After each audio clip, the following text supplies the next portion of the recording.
Paranormal M shines a light on the mysteries of the night. From cursed places to haunted objects, nothing is hidden. Subscribe now, your journey begins here, it would seem. The Ghost in the Corridor. I've never really shared this with anyone before, maybe because I didn't want people to think I was making things up. But there are a few strange things that happened in my life that I still can't explain. I'll try to write them down here, hoping somebody might help me make sense of it. I grew up in a very religious family. We often joked about living in a spiritual house because sometimes the TV would flicker on in the middle of the night. Maybe the radio would start playing static for no reason. The house itself wasn't ancient or anything. It was built about 45 years ago. It was by my grandfather. No one had ever reported anything odd before.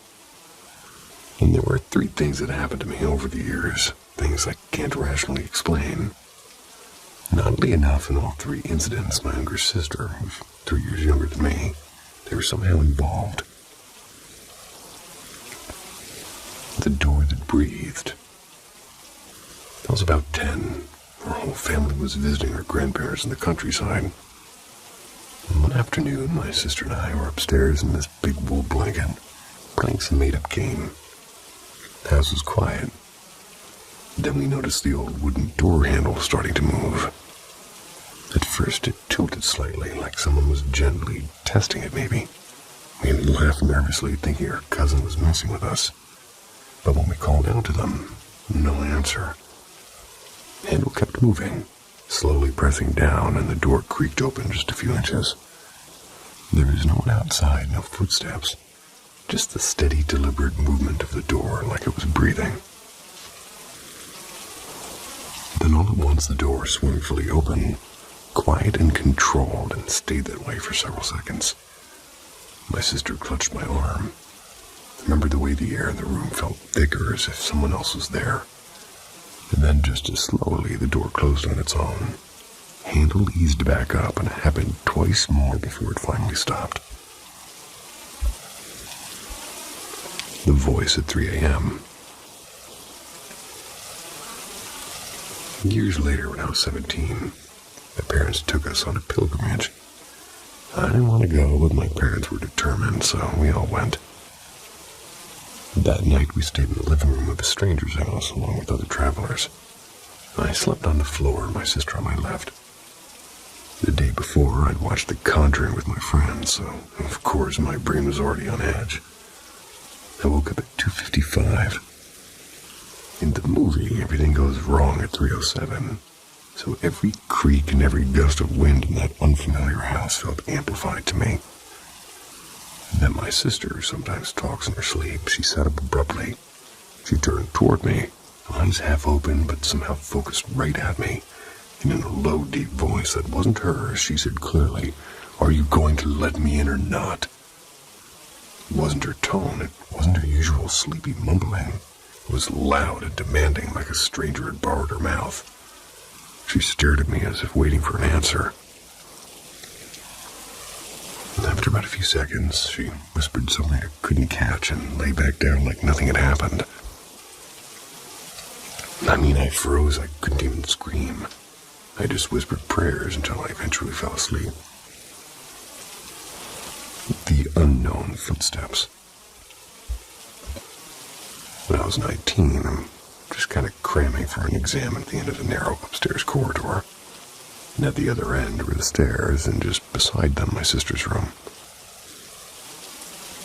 My grandmother was living on the floor below us at the time. It was around 11 p.m.-ish, and I think I had music playing softly when I noticed the light at the bottom of the stairs switch on. Not a big deal. Grandma often went to the bathroom late at night. Took off my headphones to listen. No footsteps, and the light clicked off. And then it turned on again, and this time I heard 3 slow steps on the stairs, and then silence. Whoever or whatever it was standing halfway up. The light went off, and I held my breath. Then it turned on again. But this time I heard 6 steps coming from the bottom of the stairs, as if the person had gone back down without ever making a sound going down. I knew every sound of those stairs by heart, and everyone in my family had a distinct step. This wasn't anyone I knew. I called out. There was no reply. Then there was a sudden burst of footsteps, and they were fast, rushing all the way up the stairs. There was no one there, and the light flicked off mid-run. Slammed my door and didn't move for the rest of the night. Later I told my mom, and she grabbed the holy water she kept under her bedside drawer and prayed over the staircase. Now, I'm not really religious anymore. Well, not in the way I was as a kid. But those 3 things, they happened. I don't have any explanations, but they kept a corner of my mind open to things I can't quite name. And we're a happy, normal family with no dark secrets or tragedies. But sometimes I wonder if some places just hold something extra. You bet.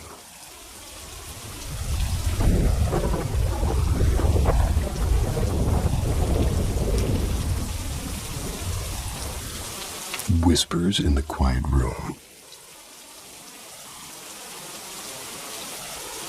A little backstory. Since I was around 4 years old, and throughout my childhood actually, I'd sometimes have these strange, unexplainable experiences that I never fully understood.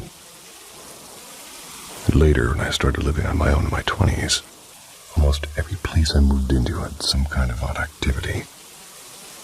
Things like hearing the sounds of chairs scraping the floor in the kitchen when I was completely alone, or feeling like someone was standing just out of sight. I'd get so scared I'd run to my room, I'd lock the door and hide under the blanket like I'd keep the world out. In my late 20s, I moved into a small loft apartment, and not long after moving in, my boyfriend and I were napping one quiet afternoon. Half asleep, he mumbled, "Someone's breathing in here," and then somehow drifted right back to sleep. I was wide awake after that. I strained my ears. I was trying to catch what he'd heard, and then I noticed it too. Slow, heavy breaths like somebody standing just a few feet from the bed. It wasn't coming from the walls, the vents are outside. It was hanging in the air in the middle of the room. The longer I would listen, the louder it grew. It wasn't just breathing anymore, it was deliberate. 1 deep inhale, 2 short exhales. Like it knew I could hear and wanted me to know it was there. And then it began to shift, drifting from the foot of the bed toward to where we were lying. I could almost feel its presence following the sound. I remember feeling so frustrated, all I wanted was a quiet, ordinary place to live. It felt like moving somewhere new just meant inviting a new kind of haunting. With my boyfriend there, I didn't feel helpless. But I lived alone, and the idea of being alone with whatever this was made my skin crawl around. The next evening, when I got home from work, I whispered to myself, "Please don't be breathing, please don't be breathing." But the second I opened the door, a long, drawn-out exhale rolled through the room. My stomach clenched. And around that same week, an old friend from my hometown, we're just gonna call him Steve, and he passed away in a motorcycle accident. The few of us drove for hours to attend his funeral. And afterward, one of his demo albums was released to his friends. We played it on the ride home, and for some reason the CD player jammed right after we put it in.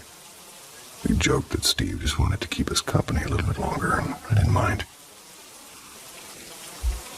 I can't remember if the breathing came before or after Steve's funeral. It all sort of blurred together. What I do remember is that the CD stayed stuck in my car for several days. One night, alone in the apartment, the breathing started again, steady, cold, and close. Panic flared in my chest, and out of nowhere, I thought of Steve's music. I wanted it with me in that room. Bolted down 3 flights of stairs, got into my car, begged the CD player to let it go. "Please, I need you now," I whispered. I pressed eject. The CD popped out effortlessly. If that was just a coincidence, it was a perfect one. Walked back with that CD in hand, felt like holding a small shield. I played Eli's songs the moment I stepped inside. Warmth and familiarity filled the room, and it was like having a friend sitting beside me. And that night, something inside me shifted. I decided I wouldn't feed the fear anymore. I didn't listen for the breathing, and I didn't care, and after that, it simply stopped. Maybe it was never real, maybe it was, but it's been nearly a decade since then. I haven't felt anything dark brush past me. Still keep a quiet corner in my mind for the unknown, but honestly, I don't miss it.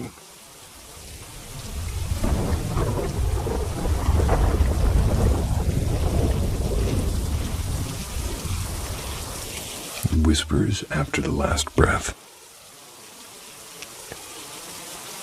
When my uncle fell seriously ill with pneumonia and COVID, the family went through weeks of restless nights and quiet fear. Machines hummed softly in his hospital room, the ventilator rising and falling as if holding on to hope for us. When the doctors gently told us there was nothing more they could do, we made the heartbreaking decision to let him go. All of us gathered in that small, cold room. We held his hands and whispered prayers.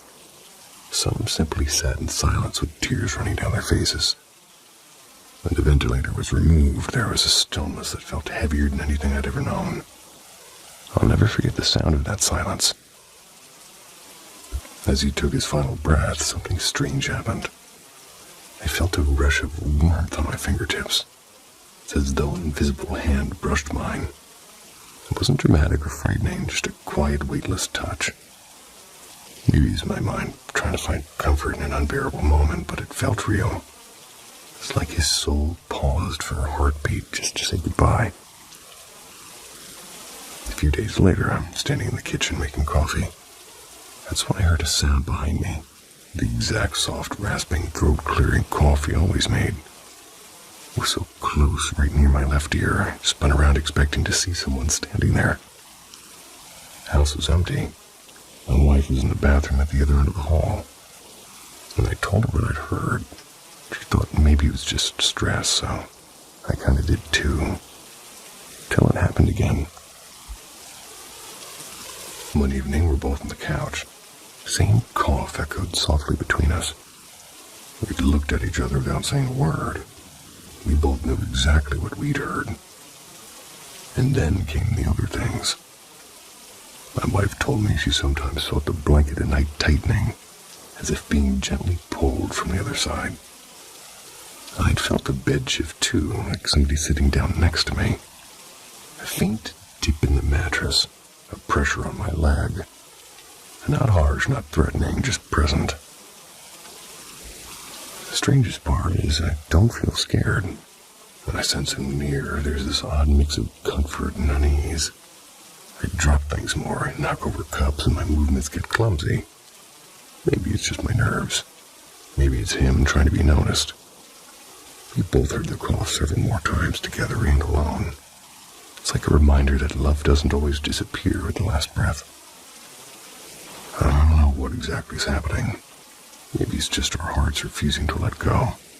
Or maybe he never really left.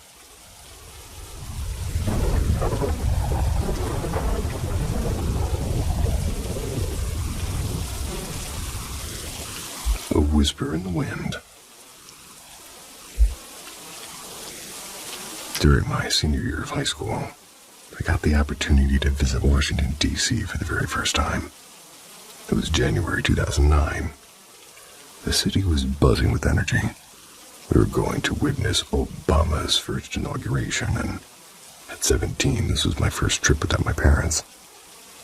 I was both thrilled and quietly anxious. A whole week in D.C. and New York felt like the biggest adventure of my teenage years. We flew out on the 18th, and the inauguration was on the 20th. And on the 21st, we visited Arlington National Cemetery. That morning was cold but clear. The sun rose slowly, coloring everything gold. As my friends wandered between rows of silent white headstones, I pulled out my phone and texted my mom. "Do we have anyone here?" A minute later, she replied, No, sweetheart, but it must be breathtaking. I smiled at her words, slipping my phone back into my coat. I didn't think much about it then, just kept walking and breathing in the quiet. Fast forward to the day we returned. We left New York in the afternoon, changed planes in Chicago at dinner, finally landed in Minneapolis around 9 p.m. I'd been exhausted from the night before. We got to see a Broadway show and stayed up way too late laughing in the hotel. And on the last leg of the flight, curled up by the window and fell asleep almost instantly. When the plane touched down, I carefully checked my seat and under it in the pockets and the floor, convinced I might have forgotten something. Everything was there: passport, carry-on, jacket, wallet. Still, as I walked down the jet bridge, a strange heaviness was sitting in my chest. Felt like I'd left something behind. I just couldn't name what it was. Back at school, Mom was waiting in the car, and when we got home, I walked in to find the living room covered in poster boards, photographs of my dad's father at different ages, black and white portraits to warm, faded family snapshots. "What's all this for?" I asked. She took a shaky breath. Grandpa passed away early morning on the 21st. Everything slowed down. We hugged tightly, and the quiet house filled with our sobs. Then in a flash, I remembered that hollow feeling as I stepped off the plane. I told her about it. She wiped her eyes and whispered, "Maybe he's trying to say goodbye." I believe her, I really do.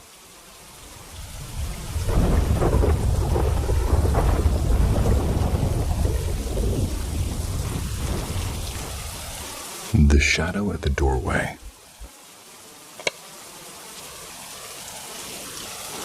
As I remember, this happened when I was maybe 5. Well, I wasn't very tall, because the top of my parents' dresser was just about level with my eyes. And that little detail matters in a minute. My room was a small corner space. It's connected to my parents' bedroom by a sliding door. And one night I woke up feeling uneasy, like something had pulled me out of sleep. I had a bad dream. Slid the door open, tiptoed into the dark room where my parents were asleep. I whispered if I could sleep with them, and my mom, still half asleep, murmured something like, "Come here." On the opposite wall was a narrow door that led to the hallway, and just as I started to climb into the bed, that door creaked open by itself. A tall, shadowy shape stood in the doorway. Couldn't make out its face, or even if it had one. The figure was about as tall as the door frame, completely black. It was cut out of the dark. What I remember most clearly isn't how it looked, but the way the air changed. The room suddenly felt like it was suffocating and heavy. It's as if something awful had been let in. In fact, the air itself seemed to hum with something wrong. It was on one side of the bed, then it was on the other, and slowly it started to glide. Not walk. It glided along the foot of the bed toward me. The moment it moved, I realized I couldn't move. My chest locked up, my legs wouldn't work. My throat made these broken sounds instead of screams. I could see my parents' outlines right next to me, completely still. They didn't stir, didn't even breathe differently. It was like they were frozen, or like I was somewhere else entirely. And that was the worst part. The absolute certainty that no one could help me. The shadow reached the foot of the bed, came closer. Its shape flickered slightly, like smoke trying to hold itself together. It stopped just a couple of feet away from me, and for a second I thought it would touch me. And then without a sound, it folded in on itself and vanished like the darkness had swallowed it. The instant it disappeared, everything snapped back, and my body jerked free. My voice returned. I scrambled onto the bed between my parents. Well, I don't know what that was, and I've had nightmares before, but this was not the same. This thing felt real. It felt like it knew I could see it. The next morning, I told my parents. My mom just told me it was probably a dream, but my dad looked at me differently. He told me quietly that he'd once woken up as a child and seen something standing at the foot of his bed, too. He never forgot it. He couldn't blame me. Grateful I never saw that shadow again, but to this day, whenever a door opens at night, my heart remembers.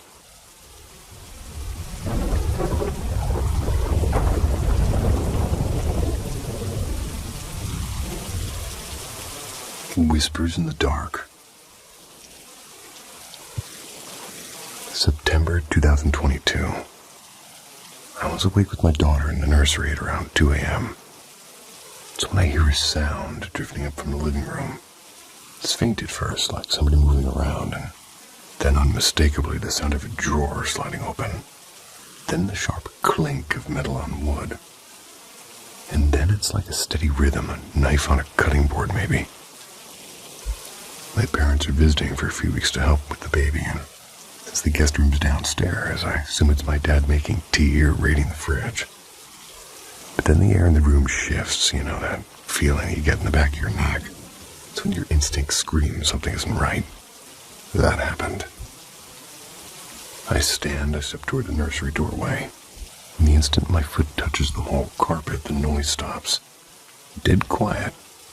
Peek around the corner into the kitchen. Nothing, no one. The drawer, I swear I heard, isn't even open. And then the worst thought hit me. What if whatever that was trying to draw me away from her? I spin back, check the crib, and she's fast asleep. Heart's pounding so hard it hurts now. I pull up the camera feed and bolt the hallway and nursery cams are off.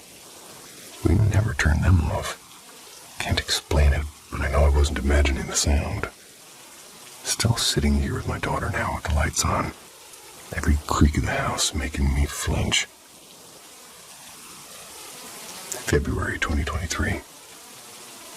Things quieted down for months. I almost convinced myself it was just exhaustion messing with me. But lately, strange little things have started happening again. It began with her toys. I'd walk into the nursery in the morning, find her favorite stuffed rabbit on the floor, or her sound machine unplugged. At first, I thought I was being careless. Then I saw something. Standing beside her crib and rocking her gently. That's when the baby monitor slid off the shelf, not dropped, but slid, crashed almost a meter away. There was no breeze or vibration, just a deliberate push from something unseen. And tonight, watching the monitor, saw the big box of formula, got heavy tins inside. It fell out of the closet. It didn't tip, it fell. Whatever I felt last summer, it's back, and it's in her room. April 2023. This event was terrifying. Feeding my daughter when she suddenly started choking. My wife ran for the deep choker while I pulled her from the high chair and gave back thrusts. It felt like hours before she finally coughed it out, gasping and crying in my arms. And just as everything went still again, a sound echoed through the house. A child's laughter, soft and clear and close. I froze and my wife met my eyes, both of us whispering at the exact same time. What the hell was that? She doesn't know about the other things I've been noticing. I've kept it to myself. But now it's not just me. Whatever this is, I don't think it hurt her, but I swear it enjoyed it.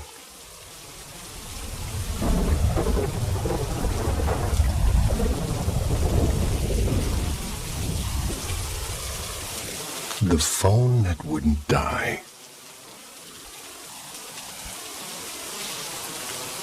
The house I bought was in a quiet corner of northern Minnesota, winter of 2015, and it had a secret. It wasn't obvious at first. To me, it was simply the first house I'd ever owned. 30 acres of woods and field, and a little white farmhouse tucked between old pines. 30 acres. The price was surprisingly good, which I later learned was because the owner was selling the place after her sister passed away there. She had lived alone for decades, and she's known around the small town as the garden lady. Her house had been carefully arranged like a museum. Rows of flowers around the porch and trellises in the backyard. A neat little stone path leading to a fountain that she'd built by hand. Even the plumbing diagram for the fountain had been sketched in tape inside a kitchen drawer. The house wasn't exactly my taste, but it felt gentle and quiet. Things only started to feel off after I began changing things. My husband and I tore up the heavy orange carpet and we put a wood floor down, painted the walls a pale gray, and we pulled down the ivy-covered trellises and cleared some of the tangled garden to make space for a small deck. The fountain in the backyard was the last to go. It had cracked during the first thaw, and we decided not to fix it. The night after we dismantled it, the phone started ringing, which by itself wouldn't have been strange, except the phone was disconnected. It was a transparent old landline from the late 80s. It was sitting on a dusty end table on the enclosed porch. When I moved in, the internet company had to dig a new line to the house. There had been no active service at all. At first, we ignored it, but it rang again a week later. When I finally picked it up, there was a long, hollow pause, and then a low, flat voice that said my husband's full name, including his previous address from years ago. Then the line went dead.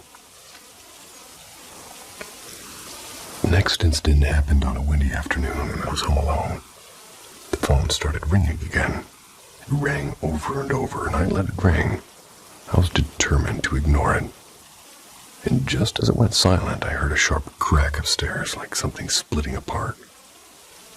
So I ran up and I saw the large frame photograph of what her bed and it was lying on the floor. The glass was shattered clean across the room. The nail and hook still firmly in the wall. After that, my husband tossed the phone into the old metal burn barrel out back. And that same night, lying in bed, we heard the ringtone again, clear as day, coming from the porch. What followed for the next year was a slow unraveling. One pipe burst with that warning in the middle of a warm week, flooding half the kitchen. Mice appeared in impossible numbers inside drawers and walls and even the attic. We trapped dozens, but they always came back. Power flickered constantly and sometimes for hours with no storms or wind to explain it.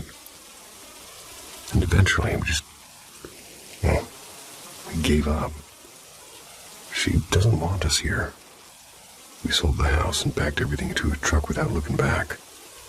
We live in a new home now across the state. It's brighter and warmer. And before we painted a single wall, I went through the house and made sure there wasn't a single landline left, just in case.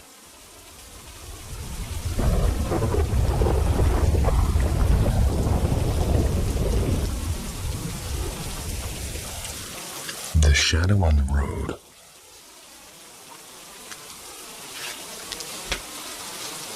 My junior year of high school, I went to a friend's birthday party, where somebody eventually brought out a Ouija board. Oh boy. Back then, I was really into anything paranormal, but I had no idea just how dangerous those things could be. So we started with the usual questions. Is anyone here, and what's your name? We laughed at the slow, shaky movements of the planchette. But then something changed. It got darker in the room. Not like the lights went out, but like the air itself dimmed. When someone asked how old it would be when we died, everybody got numbers like 80 or 90, except me. The planchette just went back and forth, 0101, over and over. One of the guys finally said, "This is stupid," knocked the piece off the board. Tried to laugh it off, but I didn't play it again after that. Something about it sat deep in my chest like a stone. Not long after, maybe 2 weeks later, he appeared to me, and I didn't know who he was, just that he was there. At first he felt calm and safe, almost like a protector standing in the corner of my classroom. But that comfort, it turned into fear quickly. At home, things began to happen. Drawers sliding open, quiet whispers when no one else was there. Lights flickering in rooms we weren't in. And at night it was worse. He'd stand right outside my door and I could feel the dread pouring off of him. His shape twisted like smoke into something darker. And I knew he wasn't just some lost soul, he was malicious. I lived like this for years until I met the man who's now my husband. Congratulations. Our first place together was a tiny duplex. barely, maybe 450, 500 square feet. And from the couch, you could see everything, the bedroom, the kitchen, even the back door. It should have felt cozy, and instead, footsteps and whispers filled the walls. My husband, who was a practicing Wiccan at the time, blessed the house. But he missed the outer walls and the porch. And that's where the knock started. And the scratching. The heavy, slow knocks on the windows at night. People who visited said they saw the shadow too. Always tall and broad-shouldered and heavy. They'd say things like, "I don't know what that is, but it's bad." And without fail, it would follow me back into whatever room I was in. My husband tried to banish it once. Didn't work. He worked late, closing shifts, getting home around 3 a.m. most. To get home, he'd have to drive down a winding road near the river, a place already known for strange accidents. But one night he stumbled inside pale and shaking, and it took him a week to tell me what happened. Halfway down that road, his brakes stopped working. The steering wheel jerked out of his hands, pulling him straight toward the river at 60 miles an hour. He fought with everything he had to keep that car straight. The next day, the brakes worked fine, and so did the steering. And that was it for me. If evil existed, then so did good, and I started going with him to the church that my parents attended. One night I prayed and told whatever had followed me for years that it wasn't welcome anymore. I claimed my home, and after that the house was quiet. And for the first time in a while, I slept without listening for footsteps. We've since moved out of that state, and our new home is calm and safe. The only spirit that ever comes around now is our dog. His name's Solo. Lost him last year. And his visits feel warm. From everything I've lived through, I'll say this much. Don't mess with Ouija boards. Might not seem like much at the time, but what followed me nearly cost someone I loved their life. You heard him.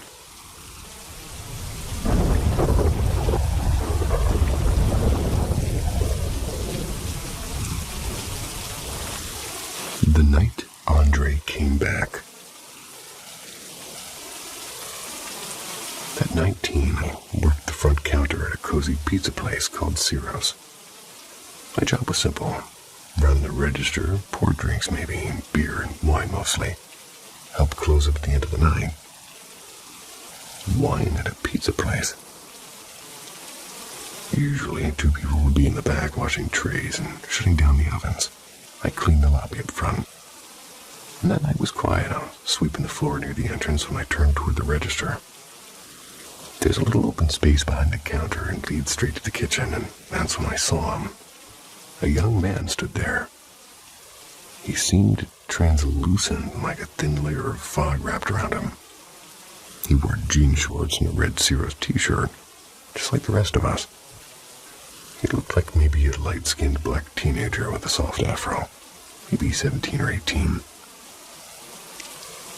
I froze and I blinked and I glanced toward the big front windows and then looked back and he was just gone. I didn't feel fear exactly. Instead, it was like this soft, strange wash of emotions. Peace and sadness and confusion. Felt like he was just as surprised to see me as I was to see him. For that split second, we made eye contact. Later, as we were locking up, I asked my supervisor if anybody had ever died while working here.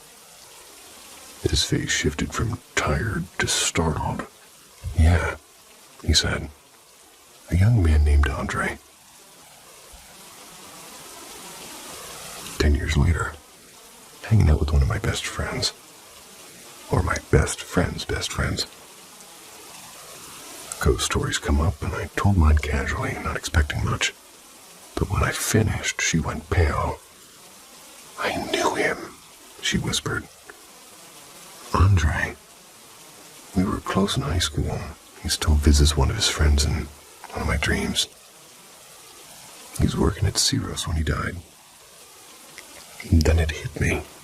I'd seen his face before. Not that night at the restaurant. Years earlier at school.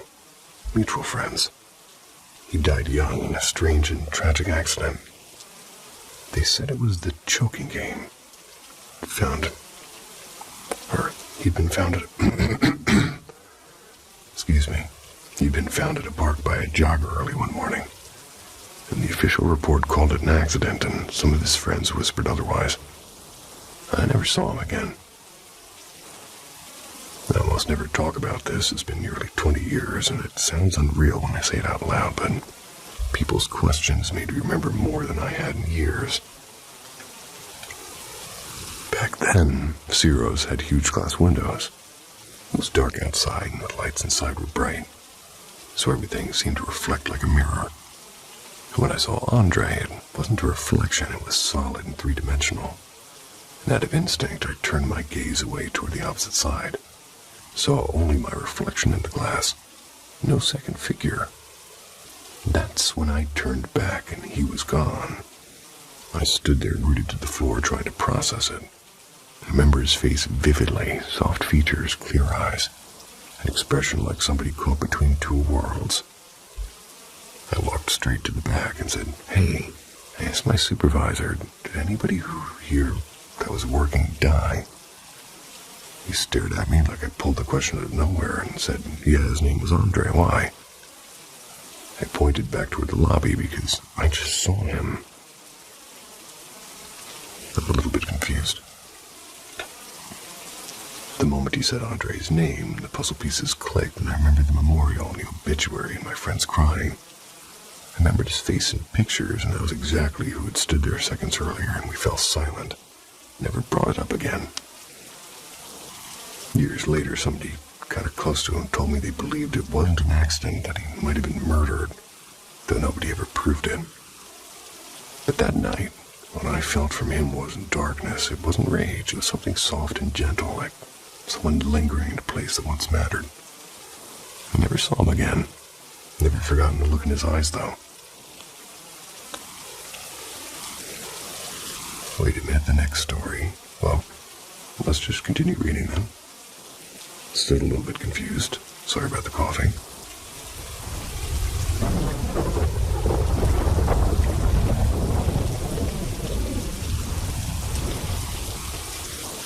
The night Andre came back. I'm just pre-skimming this. It truly is the exact same story again. Please fast forward one more story after this one if you could. The night Andre came back. At 19, I worked the front counter at a cozy pizza place called Ciro's.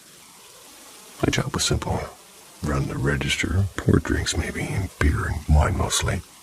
Help close up at the end of the night. Wine at a pizza place. Usually, two people would be in the back washing trays and shutting down the ovens. I cleaned the lobby up front. And that night was quiet. I was sweeping the floor near the entrance when I turned toward the register. There's a little open space behind the counter and leads straight to the kitchen, and that's when I saw him. A young man stood there. He seemed translucent, like a thin layer of fog wrapped around him. He wore jean shorts and a red Ciro's t-shirt, just like the rest of us. He looked like maybe a light-skinned black teenager with a soft afro, maybe 17 or 18. I froze and I blinked and I glanced toward the big front windows and then looked back and he was just gone. I didn't feel fear exactly. Instead, it was like this soft, strange wash of emotions. Peace and sadness and confusion. Felt like he was just as surprised to see me as I was to see him.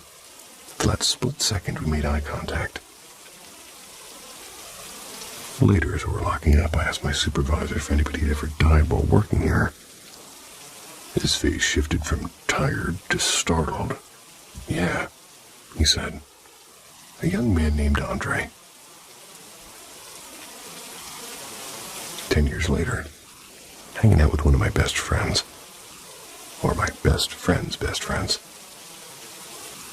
Ghost stories come up, and I told mine casually, not expecting much. But when I finished, she went pale. "I knew him," she whispered. "Andre. We were close in high school. He still visits one of his friends in one of my dreams. He was working at Ciro's when he died. And then it hit me. I'd seen his face before. Not that night at the restaurant. Years earlier at school. Mutual friends. He died young in a strange and tragic accident. They said it was the choking game. He'd been found at He'd been found at a park by a jogger early one morning. And the official report called it an accident, and some of his friends whispered otherwise. I never saw him again. And I must never talk about this. It's been nearly 20 years, and it sounds unreal when I say it out loud, but people's questions made me remember more than I had in years. Back then, Ciro's had huge glass windows. It was dark outside, and the lights inside were bright, so everything seemed to reflect like a mirror. When I saw Andre, it wasn't a reflection, it was solid and three-dimensional. And out of instinct, I turned my gaze away toward the opposite side. Saw only my reflection in the glass. No second figure. That's when I turned back and he was gone. I stood there rooted to the floor trying to process it. I remember his face vividly, soft features, clear eyes, an expression like somebody caught between two worlds.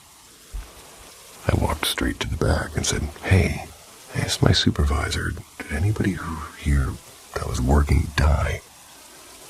He stared at me like I pulled the question out of nowhere and said, "Yeah, his name was Andre, why?" He pointed back toward the lobby because I just saw him. I'm a little bit confused. The moment he said Andre's name, the puzzle pieces clicked, and I remembered the memorial and the obituary and my friends crying. I remembered his face in pictures, and that was exactly who had stood there seconds earlier, and we fell silent. Never brought it up again. Years later, somebody kind of close to him told me they believed it wasn't an accident, that he might have been murdered, though nobody ever proved it. But that night, what I felt from him wasn't darkness, it wasn't rage, it was something soft and gentle, like someone lingering in a place that once mattered. I never saw him again. Never forgotten the look in his eyes, though. Wait a minute, the next story. Well, let's just continue reading then. Still a little bit confused. Sorry about the coughing.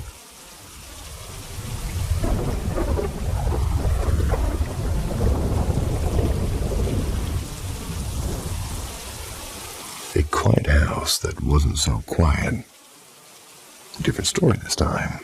Oh yeah. First off, I wouldn't call myself a religious person, nor am I the type to jump at any sort of strange sound and call it paranormal. I'd say I lean more toward agnostic. I think a lot of things could be real, but I've yet to see anything I can't rationalize, at least most of the time. But since moving out here to this quiet patch of land in East Texas about 4 years ago, things haven't exactly been easy to explain away. About 3 years back, my girlfriend was pregnant. We started noticing odd things and knocking, and not on the front door, but around the side of the house. Like small hands tapping. Then light footsteps, like a child running. We both blamed the wind or maybe raccoons at first, and it went on for months. No pattern, no clear source, just there. After our baby was born, about 3 months in, another thing started. A single bedroom light, always the same one, it would turn on in the middle of the night. I chalked it up to the old wiring. The house is more than a century old after all. But it didn't nag at me. Then came the dreams. Or maybe not just dreams. I mean, I'd be half asleep and half aware. I'd feel this cold weight in the room, like a shadow just beyond my vision.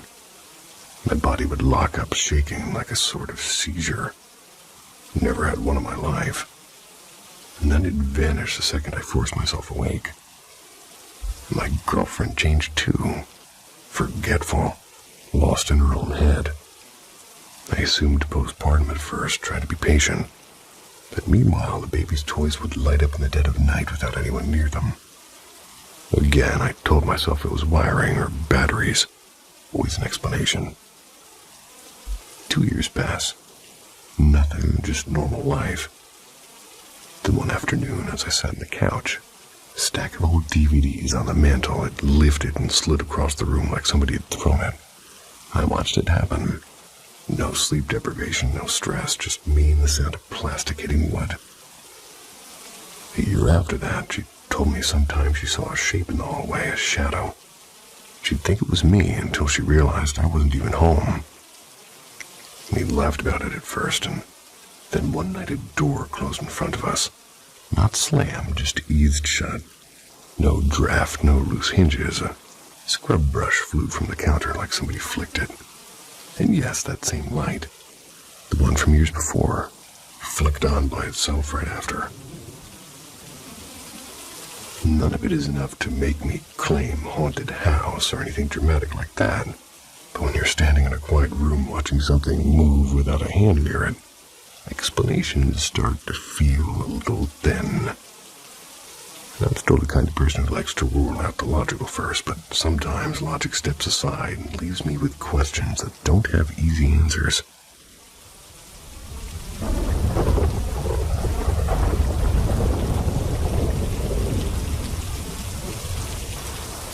Whispers by the river bend. There's this quiet little park just a few streets away from the new apartment I moved into. I've known this place since I was a kid. Lately, I've been going almost every evening. It's like it's calling me back there. There's a small river that winds through the park where a man reportedly disappeared years ago. I never once felt alone when I walked past it. Sometimes it felt like someone or something was waiting for me. I've always been sensitive to the supernatural and supernormal. Emotions that aren't mine can flood through me like a storm. Growing up in a house that carried a dark, oppressive presence taught me to trust those feelings, even when I didn't really want to. That day, I really wasn't feeling well at all. I told myself I'd stay home. Maybe I'd read or maybe I'd sleep. But this Paul, soft but firm, kept urging me out. Against my better judgment, I went. Usually I stick to the main path, but this time my feet took me somewhere else entirely. I drifted past the usual benches and past the old swings, heading straight to a narrow dirt trail that had been cleared in years. I wasn't in control, I was being led. There's this gnarled oak tree leaning over a bend in the river. I felt its presence ever since I was little. Standing beneath it that evening, my mind felt foggy, as if I'd stepped into a dream I couldn't wake from. I followed the overgrown path down to a secluded patch by the water. And then it happened, an intrusive thought, sharp as a knife, slid into my mind.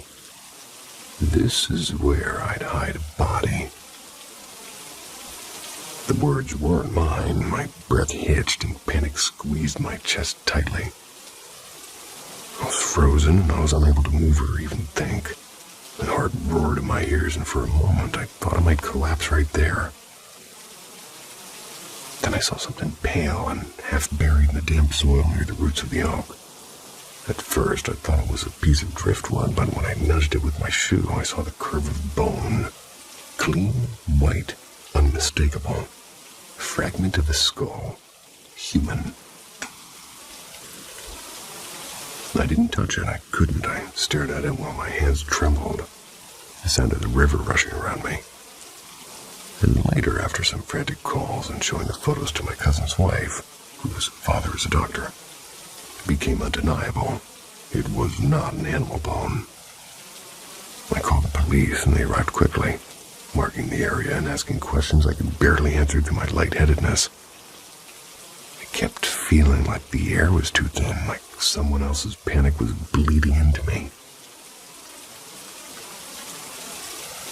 While watching them work, a memory struck me hard. When I was a child, I used to have a recurring dream of standing on a riverbank, staring down at a skull resting in the mud. I'd wake up breathless and terrified.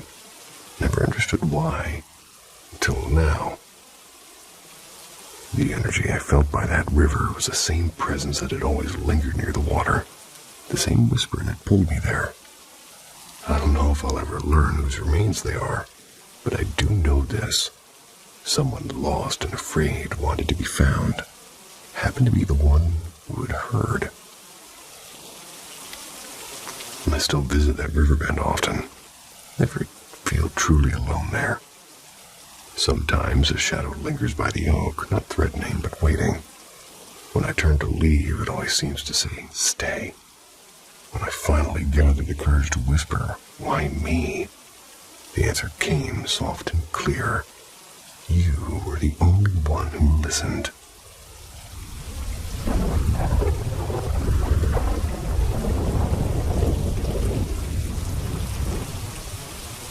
The man in the corner. You have no reason to trust what I'm saying. I'm just another random person on Reddit after all. Duly noted. But I know ghosts are real, and even though I've never actually seen one with my own eyes, too. My parents bought their house in 1984. That's when I was still little. It's a solid old place. 4 bedrooms, red brick, built in 1919. Has a big yard full of oak trees, and I didn't learn about this until years later, but just a few days after we moved in, my dad had his first encounter. My dad's the last person who'd believe in anything supernatural. He's practical to the core. But one night while walking from the kitchen toward the staircase, he glanced toward the living room and saw an elderly man sitting calmly in the armchair tucked into the corner. He blinked, he looked again, and the man was gone. Not long after, Dad ran into the granddaughter of the original owner. She still lived nearby and ran a tiny grocery stand down the street. When Dad told her about the old man, she disappeared into the back of the shop, returned with a faded black and white photograph. The man in the picture, every detail from the bow tie to the suit, exact same figure Dad had seen in that corner. It left him completely rattled. He never could explain it logically. And over the time, he just sort of started referring to it as the ghost. And when we looked deeper into the house's history, we learned that the man hadn't died there, but had lived in the house for decades. And for its time, the house was considered fancy. While everything else nearby had made of wood, ours was brick, and we found old records showing 2 funerals had taken place in the house. The family's teenage son, a brakeman for the railroad, he'd been crushed in an accident, and their daughter died young after drinking carbolic acid. Whoa. Both funerals were held right at the parlor, and it was a house soaked in memory and grief. When I was about 14, I used to record songs off the radio with my old tape deck. And one day, when I was playing this tape back, there was a man's voice that was raspy and elderly and so clear, saying, "I believe the booger man has a hold of you." It was right in the middle of the track, and I hadn't heard a thing while recording. Booger man. My mom had our pastor come bless the house after that. And I was a stubborn teen back then. Probably an easy target for whatever energy was lingering. Still wish I had that tape. The voice, the rough rural twang, burned into my memory. Had that backwoods old America eeriness. There were other things too, like the thermostat cranked up to max in the middle of summer, the TV flicking on and off by itself. Small disturbances that never quite made sense. And then a few years ago, something happened that still chills me. My dad saw me walk through the door and glanced at him without a word and head straight to the kitchen. Only it wasn't me. Showed up 5 minutes later, said hello as usual, and his face went pale. He swore on everything that he saw me. Well, I can't explain any of it. Honestly, neither can he. My dad isn't the kind of man to invent stories or exaggerate them. That's why I believe. Not because I've seen ghosts with my own eyes, but because I trust his. Because whatever's in that house doesn't seem to belong fully to this world. Maybe they're just existing on a different frequency, close enough for us to catch a glimpse once in a while.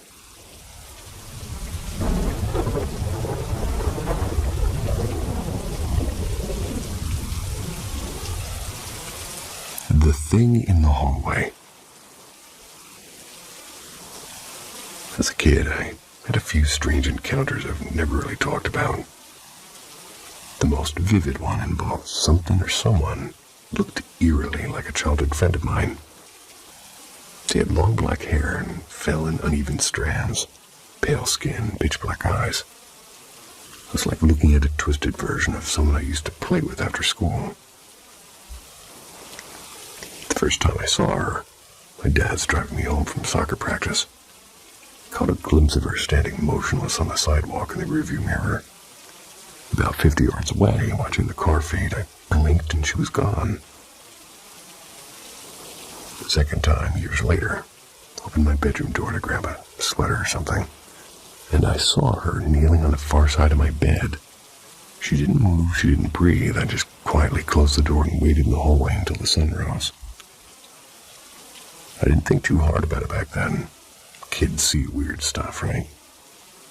But years later, something happened that made me wonder if these moments were connected. It's about 3 years ago now, just before dawn. I'm living with my girlfriend at the time, and both of us are keeping weird late-night hours. We were getting ready to crash, and I decided to get some cereal. She trailed behind me sleepily. "What are you even doing?" she asked, rubbing her eyes. Before I could even answer, she froze, staring down the hallway. "What the hell?" she whispered. Then she flipped the hallway light switch on. The second the light flicked on, the bulb burst with a sharp pop. And for the briefest second, the flash revealed a figure. She was tall, way too tall, and her head nearly brushed the ceiling, and her limbs were impossibly thin, like a shadow stretched by something unnatural. Her hair hung forward, and I swear she didn't have a face, just darkness. And then she was gone, leaving behind the smell of burnt dust and broken glass. My girlfriend later said she'd seen a pale mist forming sort of beside her before she turned on the light. And that was why she reacted. That was why she screamed. In the next 2 years we were together, the house was never quiet. We'd hear soft knocks at the windows at 2 a.m. and murmuring outside the bedroom door when no one else was home. Bedroom light switching on by itself right after we mentioned turning it on. And once something slammed its weight on the floor behind me, like somebody sprinting. But when I turned, the hallway was empty.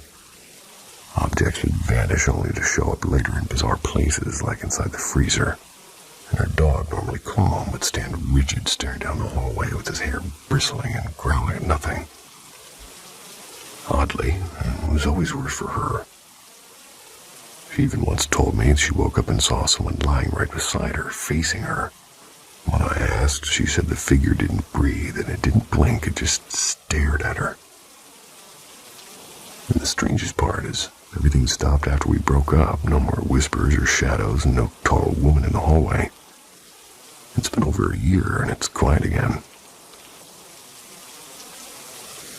Well, that's at least good for you. Don't know how that went or if it was good or bad, but no more of that sounds pretty relieving.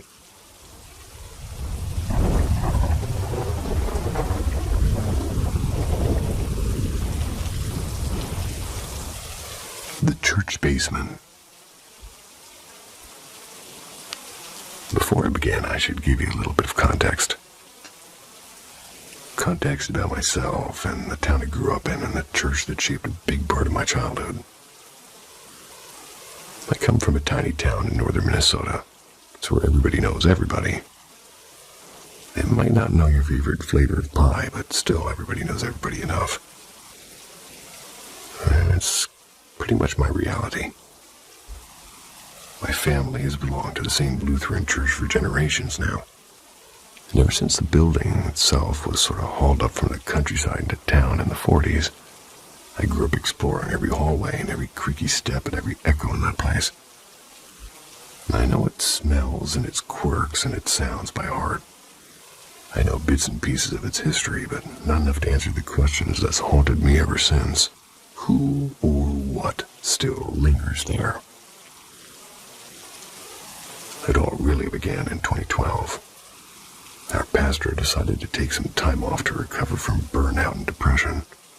And around that time, I started helping with the weekly church bulletins, typing them up and printing and folding and delivering them to both our church and the sister church outside town. My dad, my brother, and my sister usually pitched in, and since we're chronic procrastinators, this always happened late on Saturday nights when the church was otherwise empty. One night while we're driving over to finish the bulletins, Dad and my brother started talking about something weird that had happened to them a couple of weeks earlier. Dad's a deacon. I'd taken my brother with him to set up communion late one Saturday. And back then, before somebody finally tossed it in 2010, the church had this old rotary phone mounted in the basement wall by the kitchen door. And if you remember those, you remember the sharp buffering sound that they made. I tried. Snuck up on me. They were near the tables in the basement fellowship hall, and that's when they heard it clear as day, the rotary phone ringing from the wall where it used to hang. Except the phone had been gone for years, and Dad didn't answer, of course. Who would call a church that late? And besides, the new phone didn't sound anything like that. A week later, the two of them were down in the basement again. That's when they heard slow, deliberate footsteps pacing the aisle of the chapel directly above their heads. Back and forth, no hesitation. No creak of a door opening. No grating from someone arriving late. Just that steady rhythm of someone walking who wasn't supposed to be there. A few weeks after that, I experienced it myself. So we're finishing the bulletins and laughing a little nervously about the ghost story Dad and my brother had told us. That's when the footsteps returned. And this time they were coming from the staircase that leads down from the altar to the kitchen. It's just across the basement from where we sat.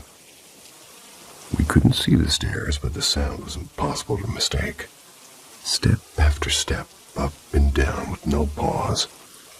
My heart was pounding so hard I could feel it in my ears, and Dad had just found an old photo album underneath the printer desk, and my siblings and I were whispering, practically begging him to just leave it and get out of there. I always thought that if something like this ever happened to me, I'd be brave and grab a flashlight and check it out like people do in movies. Turns out I was wrong. I couldn't move. I couldn't even make myself breathe normally. First time I'd ever truly felt that kind of fear, to be honest. Later, my old math teacher, who also attended the church and had a kind of no-nonsense logical personality, told my dad that she'd heard the same kind of footsteps one night herself. She was practicing piano by the altar, right in the front of those same stairs. She thought it was just kids messing around and called out for them to knock it off. But the footsteps didn't stop until she walked toward the staircase, and when she looked, there was no one, there was nothing. At first I thought maybe what we're dealing with was some kind of residual haunting, like in those old paranormal shows, like a replay of something that once happened. But over time, I really wasn't so sure. Sounds didn't always come from the same place. They moved and they shifted and they felt aware. And now, whatever I've had to step foot in that church, or rather, whenever, I find myself listening for those footsteps, tensing at the smallest creak. I don't think whatever is there is malicious. It just feels lost and stuck between places. And since the basement was added after the building was moved into town, I can't help but wonder if whoever, whatever, maybe it came along afterwards.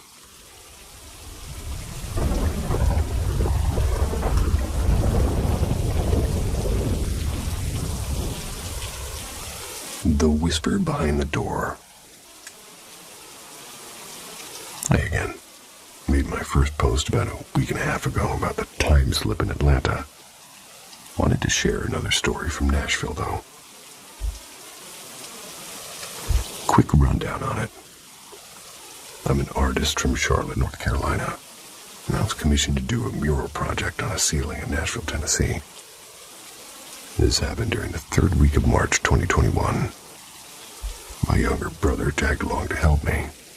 He was trying to help me settle in for the first week at least. He spent most of his time reading while I was painting. We arrived on March 17th. First thing, we dropped off the ladders and supplies at the site. And after that, we stopped by a small local grocery store before checking into an extended stay hotel somewhere near downtown. Pretty sure it was just a short walk from the riverfront. Once we unloaded our bags, my brother brought up visiting a small cemetery where one of his favorite old-school country singers was buried. We were tired after 6 hours on the road, so a quiet walk sounded perfect. I brought my camera, mostly out of habit.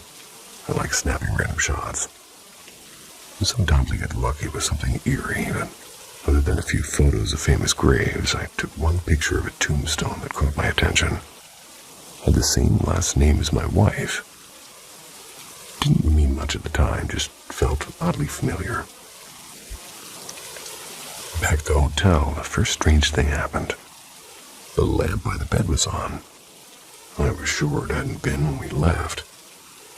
2 days later, we came back from lunch and found the closet door in the hallway where the water heater was wide open. We figured maintenance might have stopped by. Our stuff wasn't touched, so we shrugged it off. But the real weirdness happened the next night. Went out for dinner after work and came back, went to sleep. Woke up to chaos. Toilet paper was shredded and strewn across the room. Closet doors were wide open. My clothes were scattered. A chair had been dragged a few feet from where it was, and an old thermostat cover nobody had ever seen before. Well, a thermostat cover I'd never seen before, sitting right next to my brother's pillow. The strangest thing of all was a puddle of clear, oily liquid under the chair. It had no smell, but left a residue I couldn't fully clean up. Called the front desk immediately.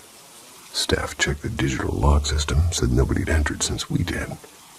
Their best guess was sleepwalking. Neither of us had ever sleepwalked, and that liquid wasn't anything normal. We were genuinely shaken, and ghosts suddenly didn't feel like just a Halloween story anymore. So my brother left for Raleigh 2 days later. I stayed behind to finish the job, and that's when the activity kicked up again. One afternoon, eating lunch, watching TV. A decorative globe on a side table slowly turned about half a rotation. But no one else was in the room, mind you. And then the following evening, as I was about to step into the bathroom, the door gently but firmly closed right in my face, and I froze and my stomach dropped. I called my brother. I asked if maybe I'd taken something from the cemetery, or maybe he did. He laughed and said no at first, but then I remembered the photos. I hadn't taken anything physical, but maybe the photos were enough to upset whatever was there. That night, I deleted every picture I'd taken, removed the post I'd made on Instagram, sat down and spoke out loud, apologizing to the spiriting. Whether or not anybody believed this, after that, everything stopped. No more movement, no more sounds, nothing. And a little side note. When I got home, I mentioned the name I saw on a tombstone to my mother-in-law. Her face went pale. Turns out it was a distant relative of hers. Always, always show respect to both the living and the dead. Everybody deserves peace. I second what that guy said. Or gal, I forget the gender. Whatever. It's a good line.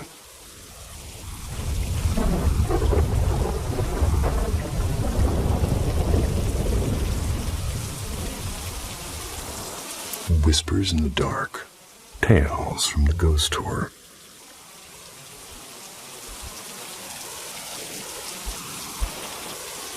I used to work as a tour guide. It was a small, bustling tourist town in Tennessee. My job back then was to lead people on a winding walk about 2 miles around the town, sharing with them the ghost stories of its former residents. And during the summer, we'd always just kind of go before sundown. By the time we returned, the sky was deep black. A tour could take anywhere from 1 to 2 hours, depending on how fast the group walked. Just a little background. Most of the stories we're told weren't actually real. They were either glorified legends, twisting facts, or bloody crime stories with a paranormal, ghostly ending slapped on for good measure. I didn't write the script, so don't shoot the messenger. In fact, I even took time to visit a local historical center and dig up some genuine ghost tales to sprinkle into the mix, just to make the tour feel less like a cheap carnival act. But every now and then I had moments that I couldn't just laugh off as folklore, moments that made me rethink whether some stories were as fake as I thought they were. The first one I'm going to mention is the silent grave. We carried EMF detectors with us, those little devices with colored lights that react to electromagnetic fields. They usually flare up near power sources, but if one lights up in a place with no wires, you pay attention. Our model had 5 lights, red for no signal and climbing up through yellow to green when something strong was picked up. Never went really below red unless the device was switched off, though. The final stop on the tour was always an old cemetery at the edge of town. Nobody had been buried there for over a century at least. And after I wrapped up the last story, guests were free to roam the graveyard with their flashlights, snapping pictures and spooking themselves. One night a woman called me over. "It's doing something weird," she said. When I came closer, her EMF detector wasn't lighting up, it was shutting off completely every time she was passing over a specific grave. When she lifted it away, it flicked back on. Over the grave, a total blackout. We tried a few other graves. Nothing, just that one. The stone was so worn it was barely legible. We squinted and tilted our flashlights, and finally somebody made out the first name, and it was Samuel. The last name was just a blur of weathered lines. 5 of us leaning close, trying to make it out. And then clear as day from behind us, Holloway. We spun around, no one was there, and the night was still. I wrapped the tour up fast after that.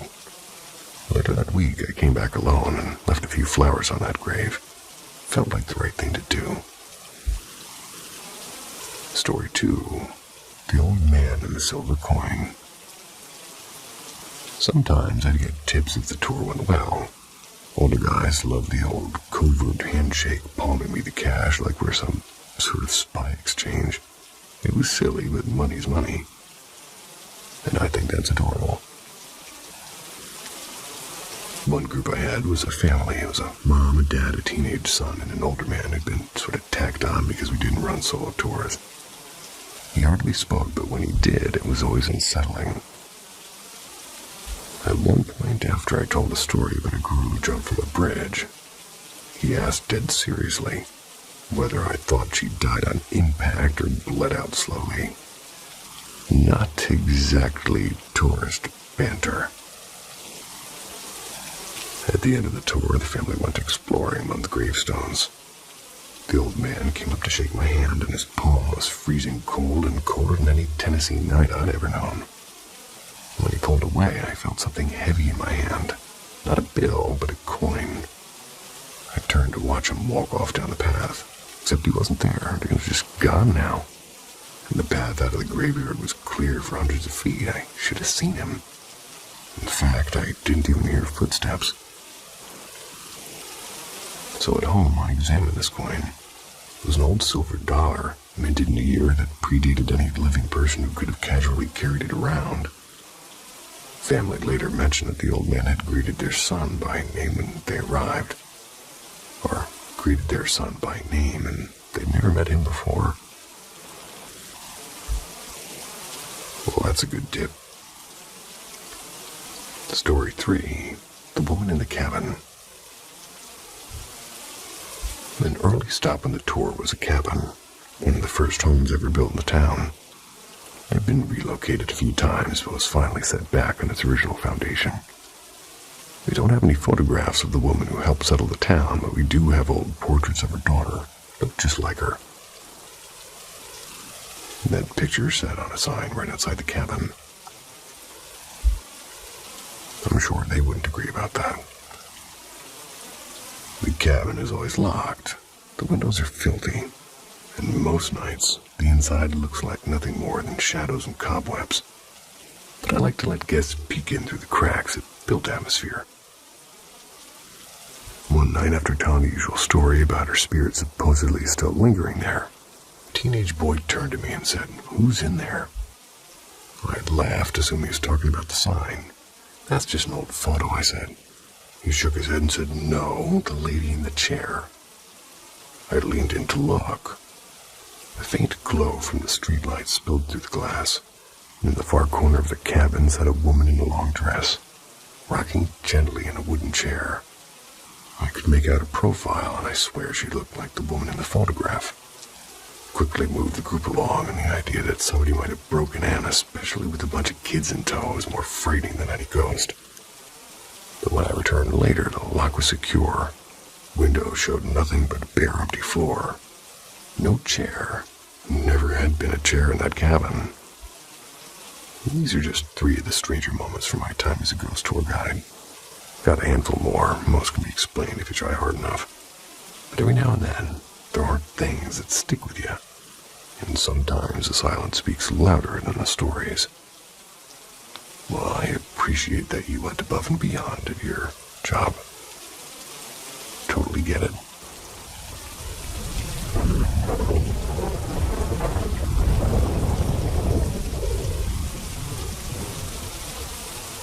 The thing that waited outside.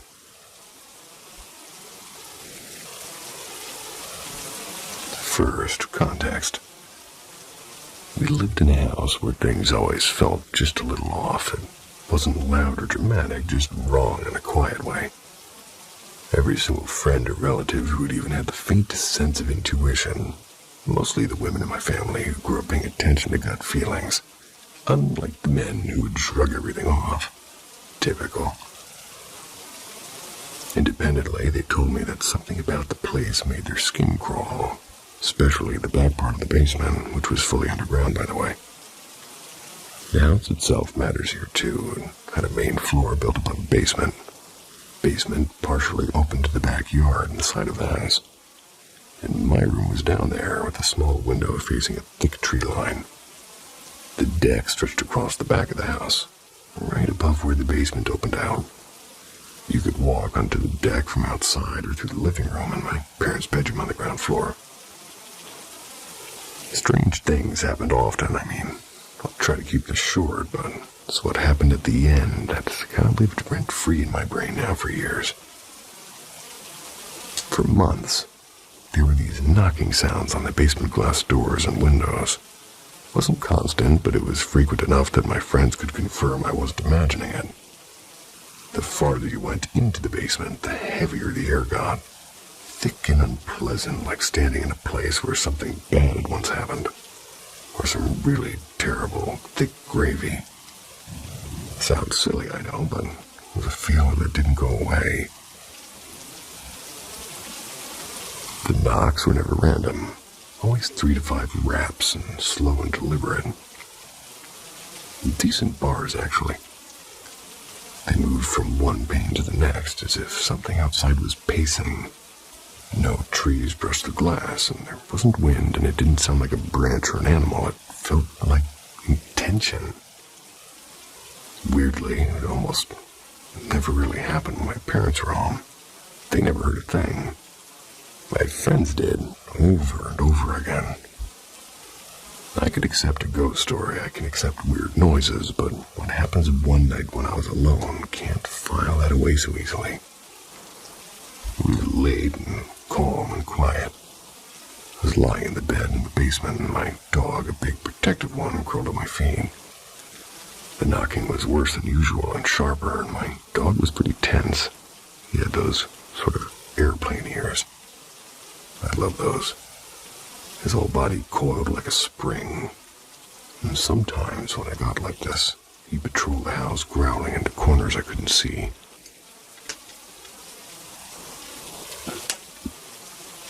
Then came the footsteps, slow and heavy. And on the deck right above me, clear as day, I could tell it was boots. The kind with weight to them, maybe work boots. That rhythm you don't really forget once you've heard it outside your house at night. My dog sprang up and bolted upstairs. I followed us out with my ears, waiting for the footsteps to leave, but they just didn't. Nothing, just stillness. A called my mom, and she suggested we phone the neighbor instead of the police. They'd take too long anyway. The neighbor came, checked around, saw nothing. I ended up upstairs in my parents' bedroom with my dog, who was still rigid and still alert. The glass door leading to the deck was covered with a privacy film. It blurred details, but didn't block out light or movement, really. I sat on the bed facing the door, trying to convince myself that was the worst that had passed. Then, my dog growled, low, different from any sound I've ever heard from him. Not warning, but something more primal. That's when I looked up. There was a face at the door. Except it wasn't a face, it was a pale shape pressed against the glass, about the height of a short adult or a child, but had no features, no nose or mouth or shadows where eyes should have been. I could always make out some contours through the privacy film, and this time there was nothing, just smooth blank skin. It didn't turn or run, it slowly backed away as if satisfied that I'd seen it. Can't explain why, but this thing felt different. The knocks, they always gave off a taunting masculine energy. Tall and lanky and trickster-like. The boot steps felt dangerous and predatory, but this was worse. It was cold and feminine somehow. Not trickster, not predator, but just wrong, like it was pretending, or rather, not pretending to even be human anymore. If it weren't for my dog, the way he bristled and barked and wouldn't settle for hours, I might have convinced myself it was just a dream, but he felt it too.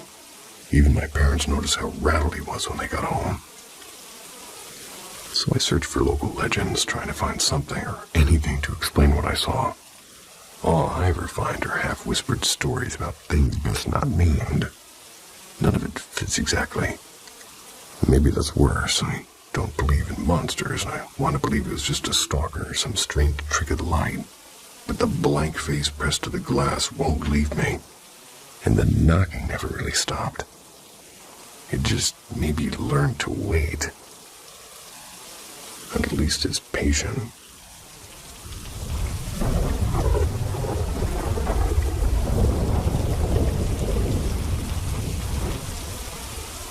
The glow that shouldn't be there. I'll try to be quick here. This happened in 2020. It's when I was still in college. And that year I'm working at a tiny cafe-style eatery on campus as a cashier. Mostly during the late shift between 6:30 and 11:30 p.m. Sometimes past midnight on weekends. It was usually just me and one other person. They handed the kitchen in the back and, well, they handled it rather. I was out in the front alone for the most of the night. Shift going as uneventfully as usual. I'd been making coffee drinks and taking orders for hours.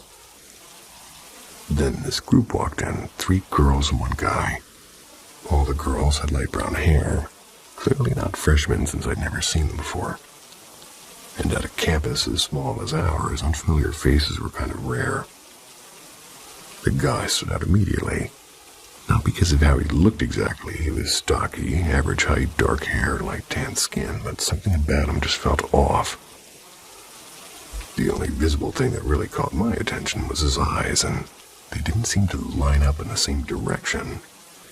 It's like they were slightly diverging, and they were dark and almost entirely pupil. Whoa. At first, I figured maybe it was a vision issue, like we couldn't focus properly. He moved a bit awkwardly and didn't make eye contact, and sort of swayed when he stood there. But later I overheard him clearly commenting on how big one of the girls' sandwiches was. I knew he wasn't completely out of it. It was a hefty sandwich, after all. Here's where it gets strange, though. The second he stepped into the cafe, before anybody even said anything, this wave of sensation just hit me. It was like an unexpected rush of euphoria, like catching a drug high out of nowhere. I didn't even have a better way to describe it. It wasn't attraction or curiosity or anything logical like that. It was like instant. Like his presence itself pressed a button in my brain. You gotta settle down. The closer he got, the stronger it became.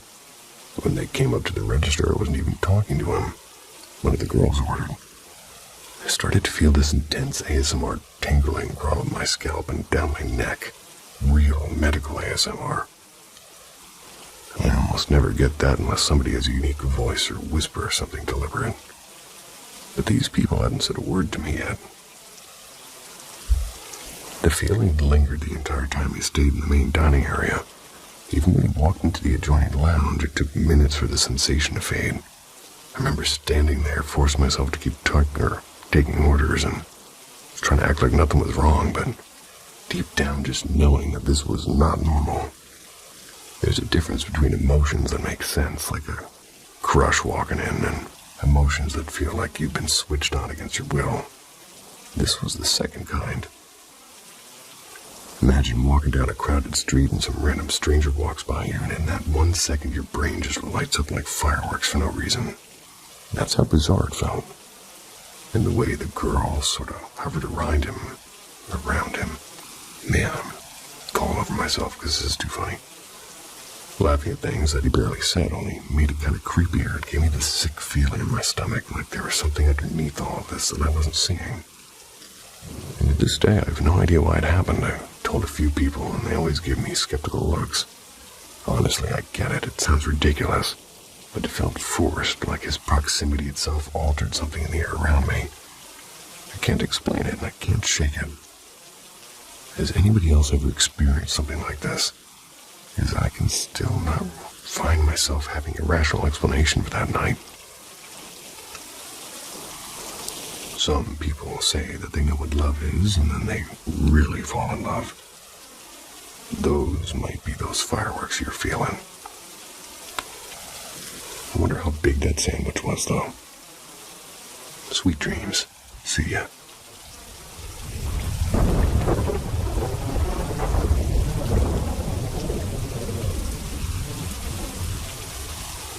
Good evening, and welcome back to Paranormal M.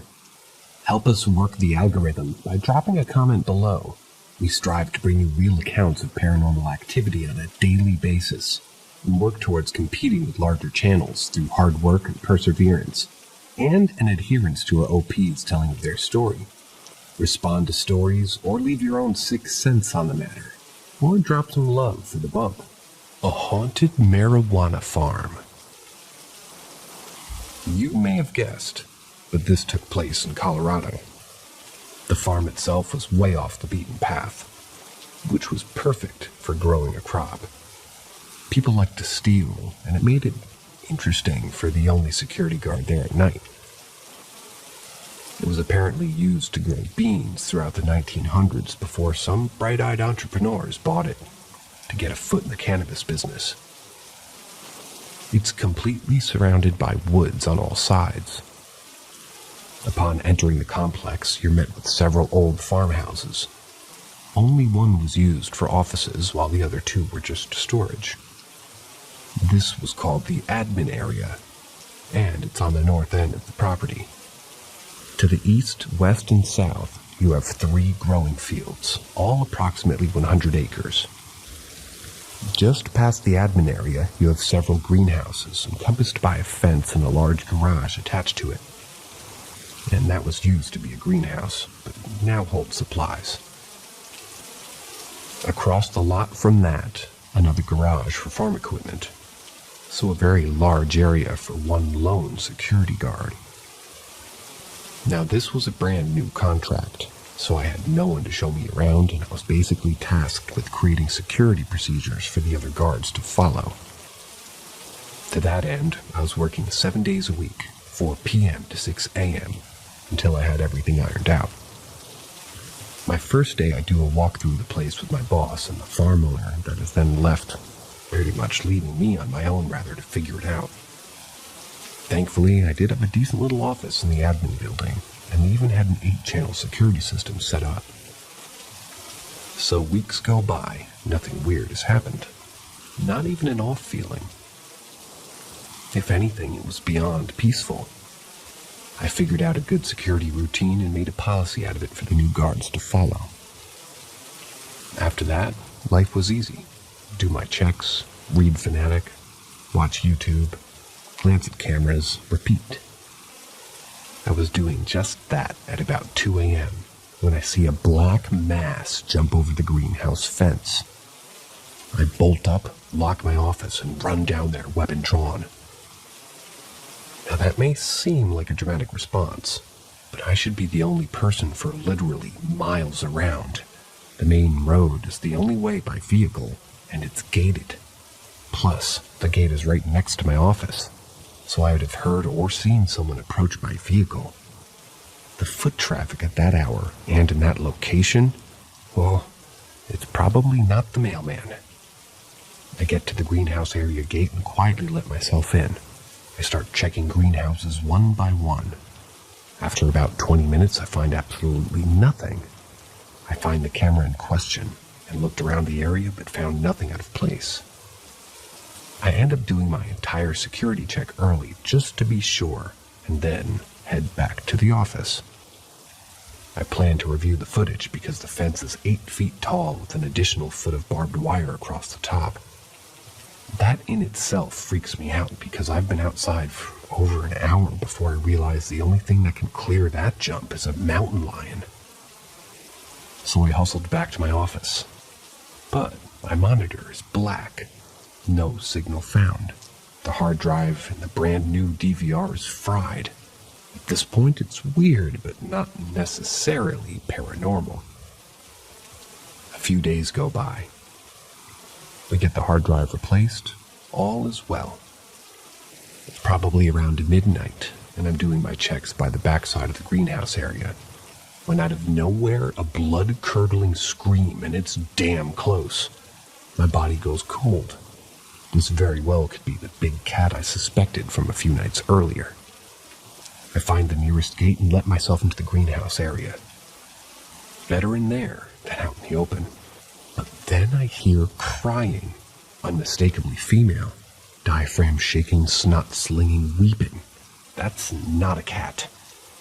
I almost wish it was, but I have to look. It's my job. Now behind the greenhouse area, there's a dirt road in front of the center field that circles all the way around it. This road connects to the perimeter road for the 2 side fields. Think of 3 big circles arranged in a loose shape in a triangle with the greenhouses in the middle. Well, this crying sounded like it was coming from that center road. I start to approach very slowly, and I can still hear it as clear as day. It's getting louder and louder the closer I get. It's almost nightmarish, until it just stops. So I stopped.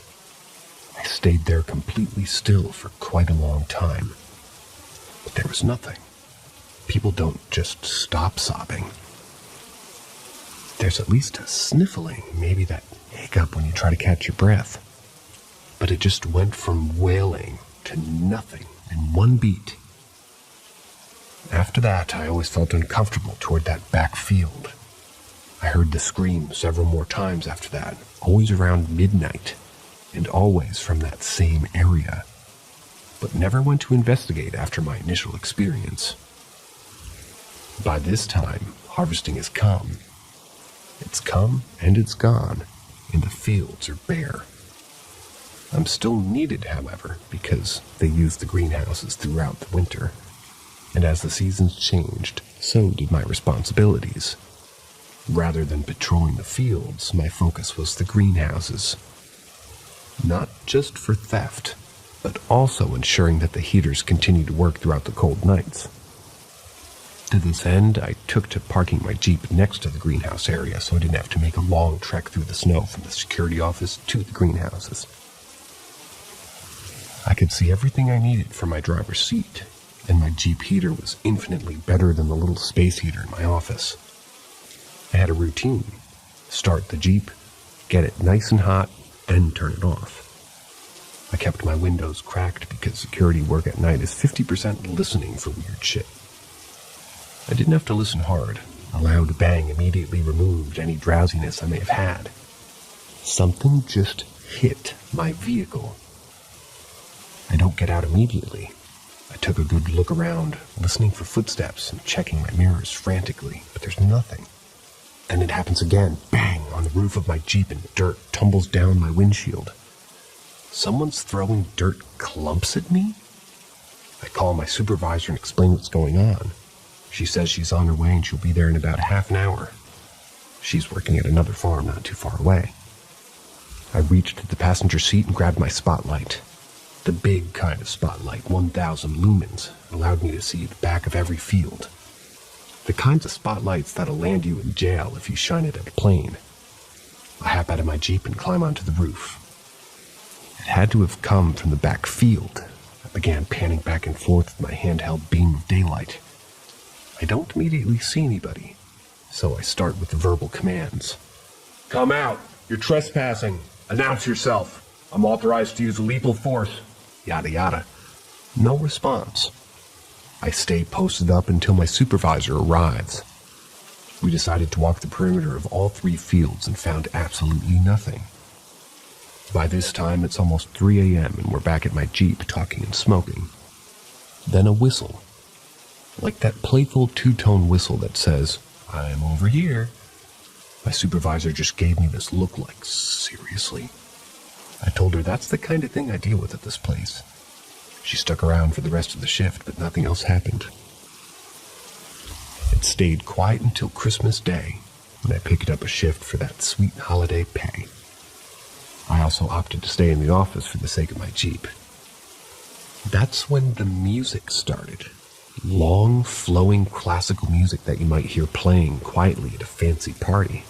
I listened, then stood up and listened some more. Walked to the doorway of the security office and stopped to listen again. It's still there. I stepped out and it stops. I pause. To dead silence. I step back into my office and I can hear it again. I poke my head out and it stops. I lean back in and it starts again. It was almost cartoonish. It went on for quite a while and gradually faded away. There's nothing in that old building that plays music. No radio, PA systems, and no one had forgotten a cell phone. It wasn't my phone, as I had actually tried to record it, but picked up nothing but white noise. I walked outside in the off chance that it was coming from miles away, but again, nothing. I only ever heard that music on Christmas Day. After that, I'd actually gotten permission to bring my husky to work, and he loved the farm, especially in the snow. But some nights he wouldn't leave my side. He would actually growl at things I had no perception of. Which you know is strange if you own a husky. The strangest thing about that place was that you could tell if it was going to be a normal night or not when you got there. Some days the atmosphere was just different. A lot of other things happened there, but those were the big ones. If I get decent response on here, I may share a few more stories from my time in the Marines, or during my time as a cop. I implore you to do so, sir.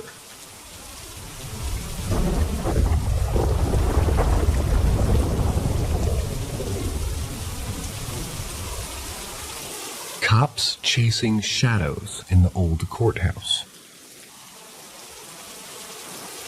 I was at a loss with what to do with my life after getting out of the Marines. I took quite a bit of time off from being a responsible adult in an attempt to decompress from 6 years of intense structure. Shortly thereafter, I realized I couldn't function properly without that structure. Just like that, Facebook targeted me with a life advertisement. Like it had read my thoughts. My small town city police department is looking for a full-time patrol officer. Makes sense. It's the closest I'll ever get to the fulfillment of serving one's country, serving my community instead. Being a cop would give me the structure and order I needed. I could even help people on a more personal level, more than I ever felt I did as a Marine. It just made sense, so that's what I did. Interviews, background checks, drug tests in the academy, and then I was in. Sort of. I may have been a sergeant of Marines, but a few medals to display in an oak shadow box, but now I'm just a rookie. As such, I have to ride with the field training officer. I may have graduated the academy, but that's only the basics. Boot camp, so to speak. Now I'm partnered to a veteran cop with 15 plus years on the force. Officer, I'll call him D for privacy, was easily respected. Firm but fair. By the book, and seemed to know everything about anything. I couldn't have found a better training officer. He recognized that I had, what it was exactly that I'd done in life up until that point and respected me for it. Treated me like an adult. I couldn't ask for more, so the months went by. We responded to car accidents, domestic calls, disputes of all kinds, and even a few funny, in my opinion, calls. Like a lady hitting her husband over the head with a ladle because he said her chili was bad. A story for another time, perhaps. So, we worked the night shift. Less chaotic for a new guy, I suppose. Part of our duties was checking up on the local government buildings throughout the night.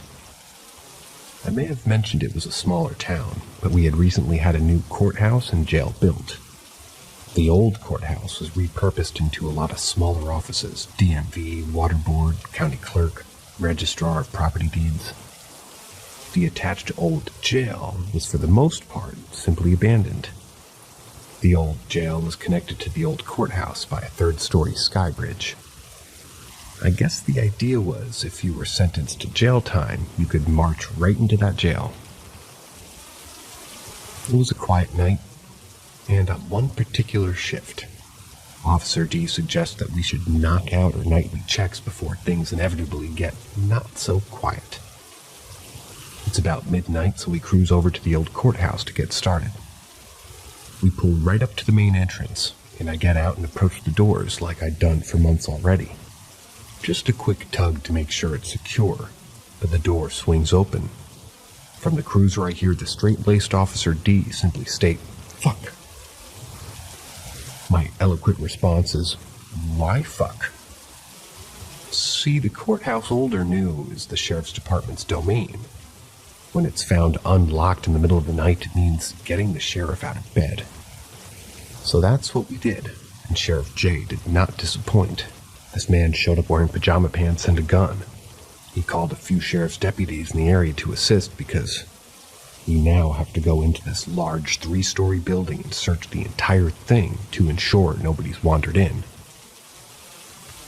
Eerie does not even begin to describe it. You know what I mean if you've ever been inside of a mall or a school well beyond after hours. A place normally bustling with activity being so still and so quiet is disconcerting. But nevertheless, we had a job to do. So myself, Officer D, 2 sheriff's deputies, and our pajama-clad sheriff began to sweep the first floor of the building. One thing I did notice is that the place had those motion-activated hallway lights that click on one by one as you progress further in.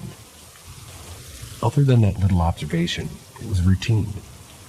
On the second floor, more offices. Some I knew, some I didn't. No sign of anyone or anything out of place. We've more or less split up at this point to cover more ground a little quicker. It's clear that Sheriff J would like to go back to sleep.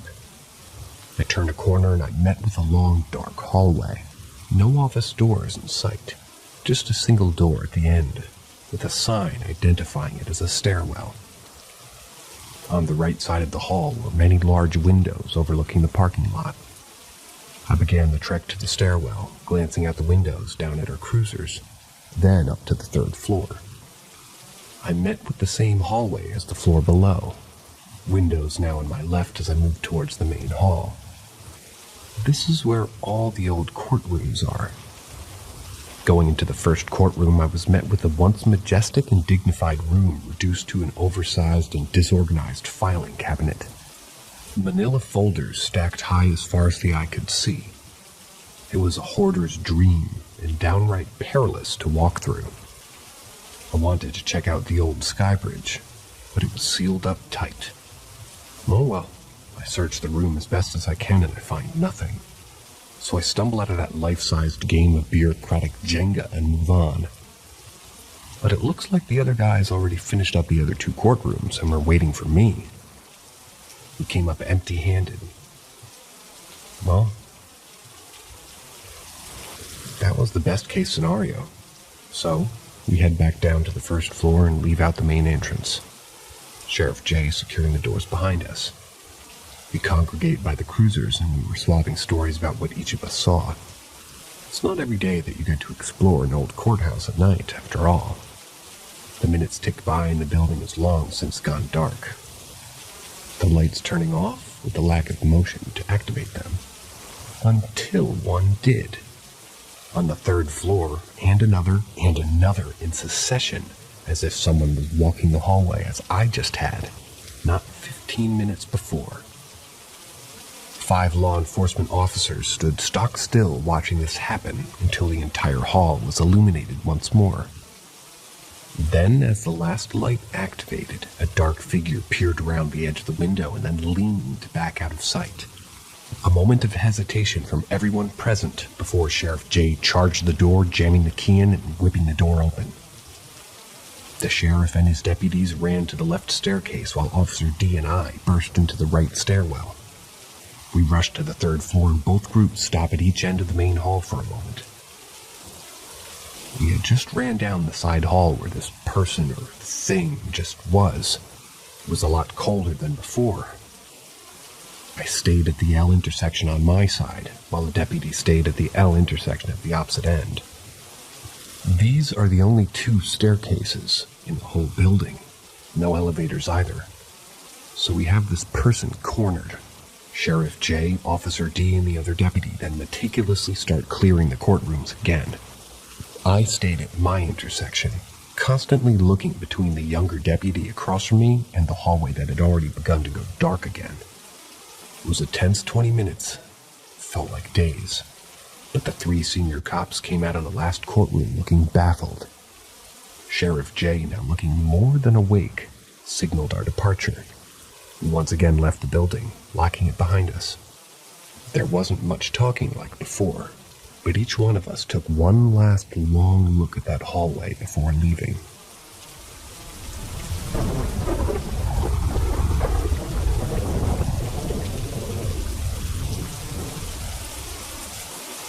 Business as usual.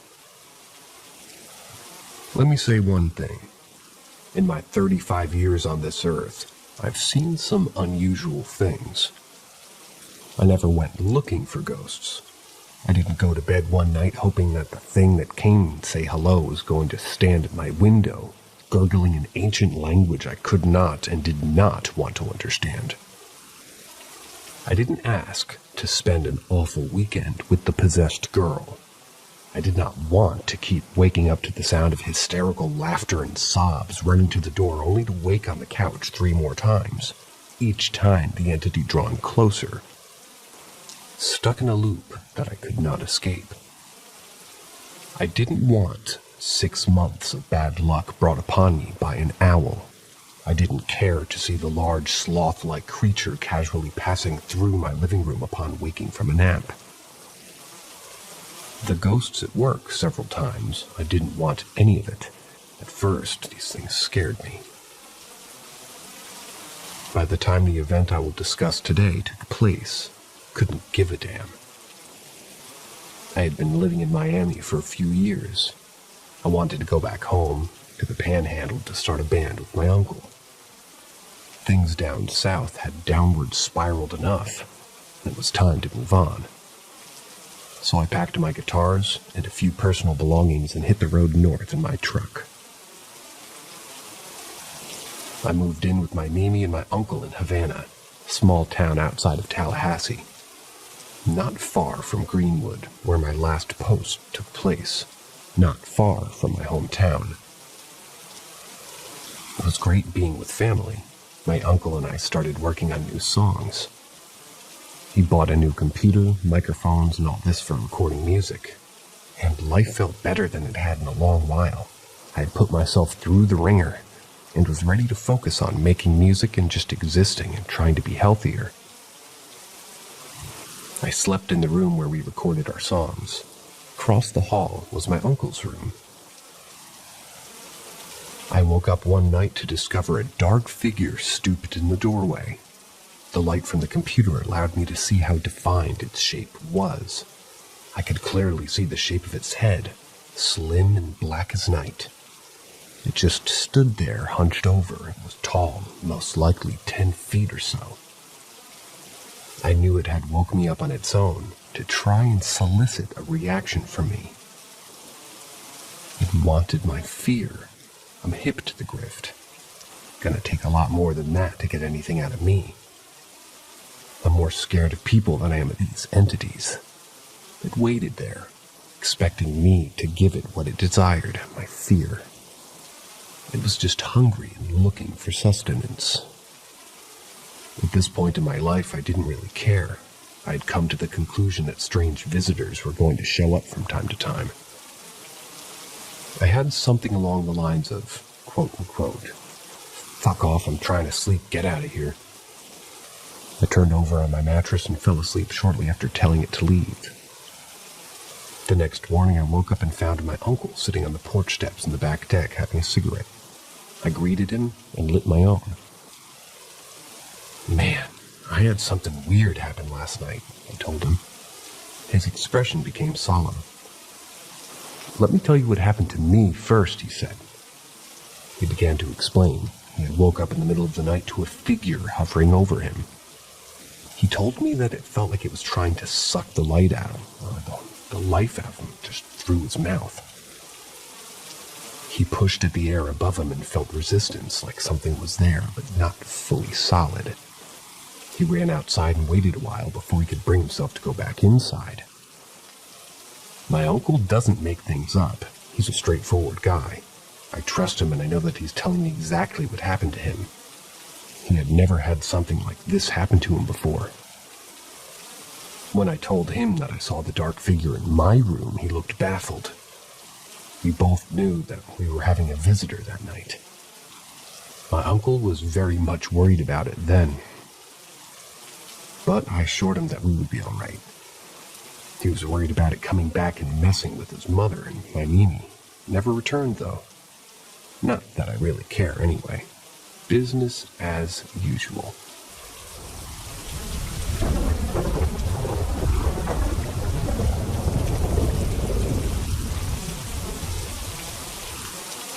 Owls everywhere.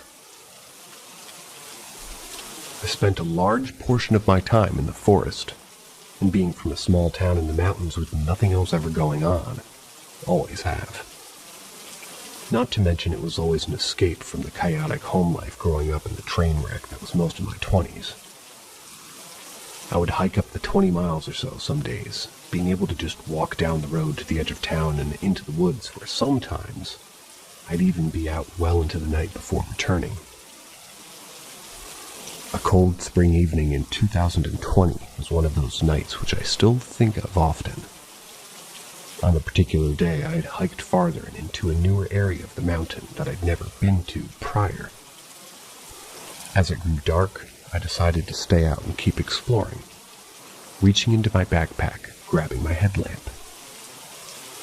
Sometime later, slightly after midnight, I'd say I was walking pretty prone to the trail when up ahead in the middle of the path, my headlight caught a shiny orangish-red glimmer, reflecting back in the light.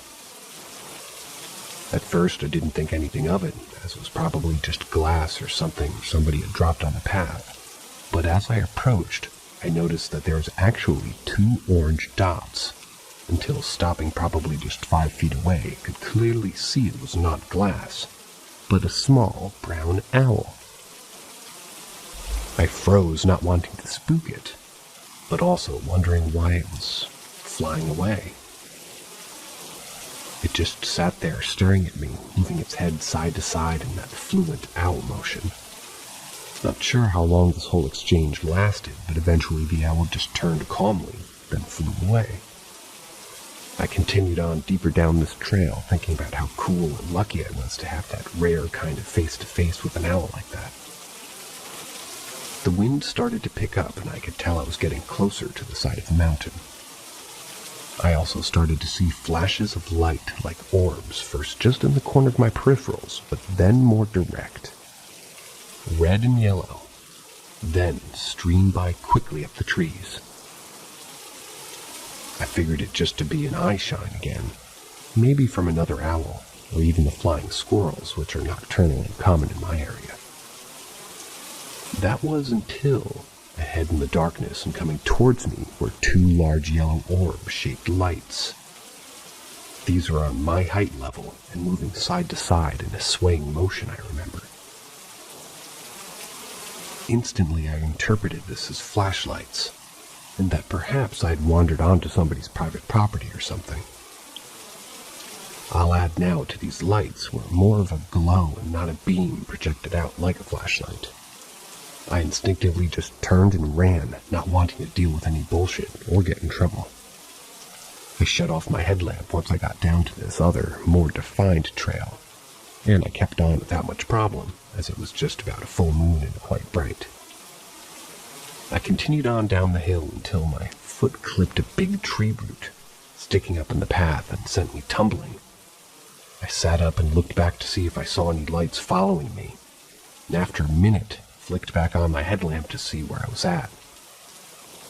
The trees were now much larger, older growth, with less brush in between them. Then, as I looked up, my heart stopped in disbelief of what I was seeing. The light from my lamp shone into the old trees, revealing owls. Dozens and dozens of owls amongst the branches and in the hollows. Their eyes are reflecting back fiery red at me. Every which way I turned, owls perched on the trees, more silently flying in to join, all looking at me. This is where things get strange. The last thing I clearly remember was just in addition to the insanity and disbelief, a strengthening sense of unease and almost doom, I'd like to say.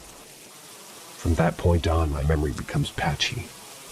I just entered this weird, foggy, almost dreamlike state. I vaguely recall walking through the thick rhododendron bushes and climbing on rocks well off any path in the middle of the woods. I was slow and sluggish, without really thinking of processing what I was doing, just like on autopilot. This lasted through the remainder of the night, and as the sky shifted to a slowly brightening dark bluish purple, I kind of snapped back. Not entirely everything felt heavy. I remember, and I decided I just was going to start on my way back, but not thinking anything of the strange things that had just occurred, causing me to lose several hours, and the remainder of the night. Walking back, I fell into that mindless, foggy autopilot-like state again.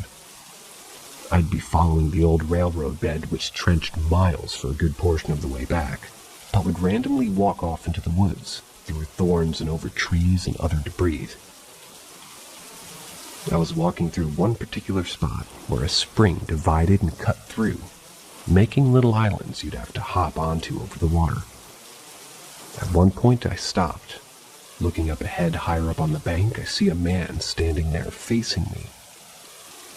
He was dressed in what I can remember looking to be that of an older style, like turn of the century, specifically a long ratty brown overcoat and a larger bowler cap, which also cast a shadow over the face, leaving no details there to be seen. Instantly, the man lunged towards me, sprinting at full speed, but completely unaffected by all the thorns and bushes and huge downed trees and flowing streams between us. It was like they weren't even there. I could also feel the ground shaking and the heavy thump of his feet slamming the ground with force. Still in that fog dream state, I just stood there watching him approach, feeling absolutely nothing. I was completely numb. I didn't care at all. The man then crashed right into me, through me. I didn't flinch or anything, but I also wasn't affected physically by this either. The man literally ran through me and was gone. I continued on the rest of my way home, still absent-minded and still detouring from time to time to waddle through brush and bushes for no apparent reason. Finally, I made it home. It was still morning and the darker out now, but with a light snow falling. I opened my front door through the backpack and slumped onto the couch, exhausted. Then I noticed something strange on the coat rack by the front door. It only took a moment to get the full picture of what it was, and again, it had kind of an emotional effect on me. I believe, rather, what he's writing is it had no emotional effect on me. Hanging on the coat rack was the man from earlier, although this time it was only a torso and a head. He hung by the back of his overcoat, which was ratty and torn, and his head with two oversized black pits where his eyes would be, and his jaw slacked, dropping heavy to the side, almost like it was disconnected and hanging in place by pale bluish skin. As I stated before, this garnered no reaction from me. I did turn my head away a few times, rubbing my eyes, then looking back where the man still hung. I sat there and then staring at him as he faced me. His absence of eyes made it hard to know if he was staring back. Then slowly I drifted off to sleep in the presence of this corpse hanging across from me, without a care in the world. For a week after all this happened, I saw owls and everything. Spots in the walls would form into owls. The letters on license plates and pictures, TV, wherever I'd see owls, they were forming out of random things or just there in general.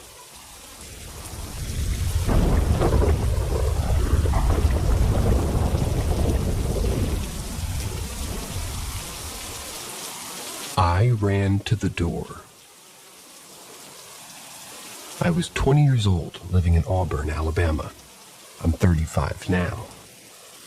This took place at an apartment where my friend and bandmate's girlfriend lived. We stayed that night. I woke on the couch one morning to a strange sound.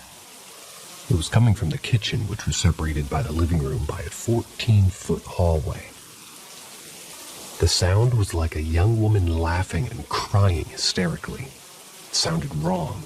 I was immediately alarmed, and I rose up from the couch and sprang toward the front door to make a quick exit. I turned at the doorknob. I woke up on the couch. Again. The sound of laughing and crying was closer now, in the hallway. I jumped up, ran to the door, turned the doorknob, and you guessed it, right back on the couch. This time, the sound was directly behind me. I couldn't get up to run towards the door this time. Whatever this was had some sort of hold on me. I did the only thing I could do, which was pull the covers over my head. I stayed there with this thing behind me with this strange laugh and cry, and eventually I woke up on the couch. Everything was normal upon waking up the fourth time. I told my friends about this, and they thought it was strange, but chalked it up to a weird dream. To this day, I swear I was awake. I've had weird dreams, but this wasn't the same.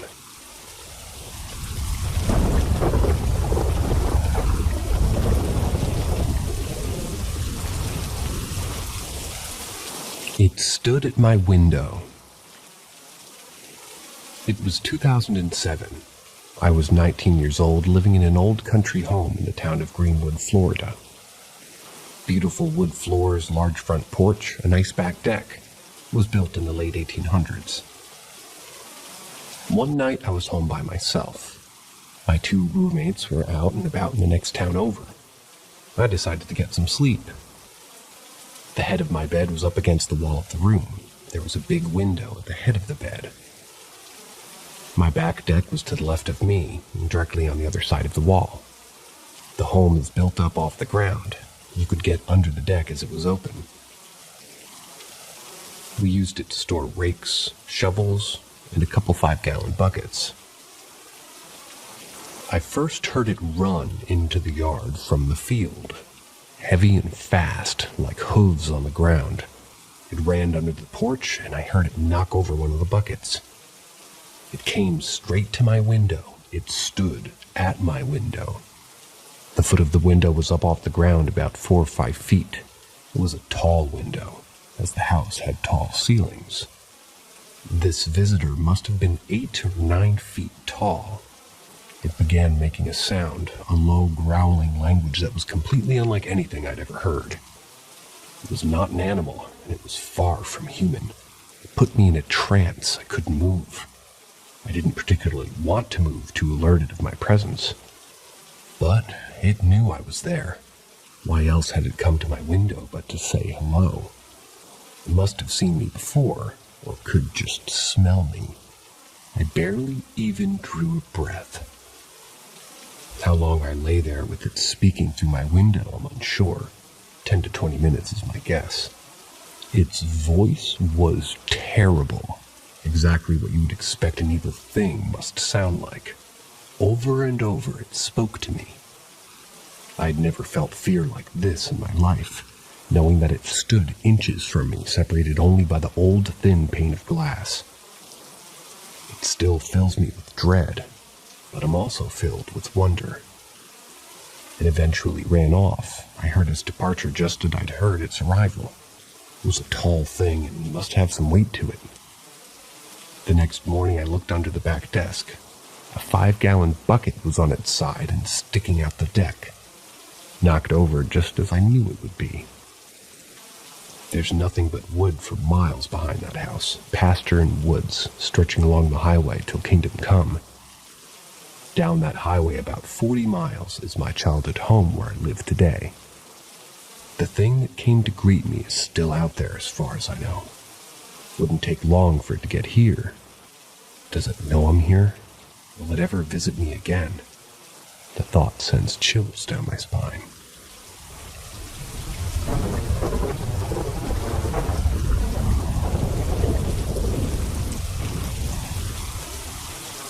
Finally making communication. So there have been some paranormal experiences I and my family have experienced in our house. I first noticed it around 2 years ago. I was in the garden and I was home alone. I had this feeling to look up, and in the window I saw a figure. I was stunned, but it's never scared me. They've knocked photos down, rolled objects, and made noises. Whenever something happens, I try and talk. In other words, a room spray bottle was knocked off the shelf upstairs, whilst me and my were downstairs. You guys decide. So I got it, sprayed the room, and said, "Hope that's better. Please don't knock things over." There is no way it fell off, and my mom and I have tried debunking it. Lots of things have happened. If I go through each, I'll be typing for hours, but everyone in my house has experienced something. My mom knocked on the door, and she felt and heard something knock back on the other side. I was there, and we both were kind of like, damn, okay. Guess they are here right now. My sister saw somebody coming up the stairs and thought it was me, since it was just the both of us home. But when she looked, it disappeared in front of her eyes. Whenever something happens, I'm not really scared.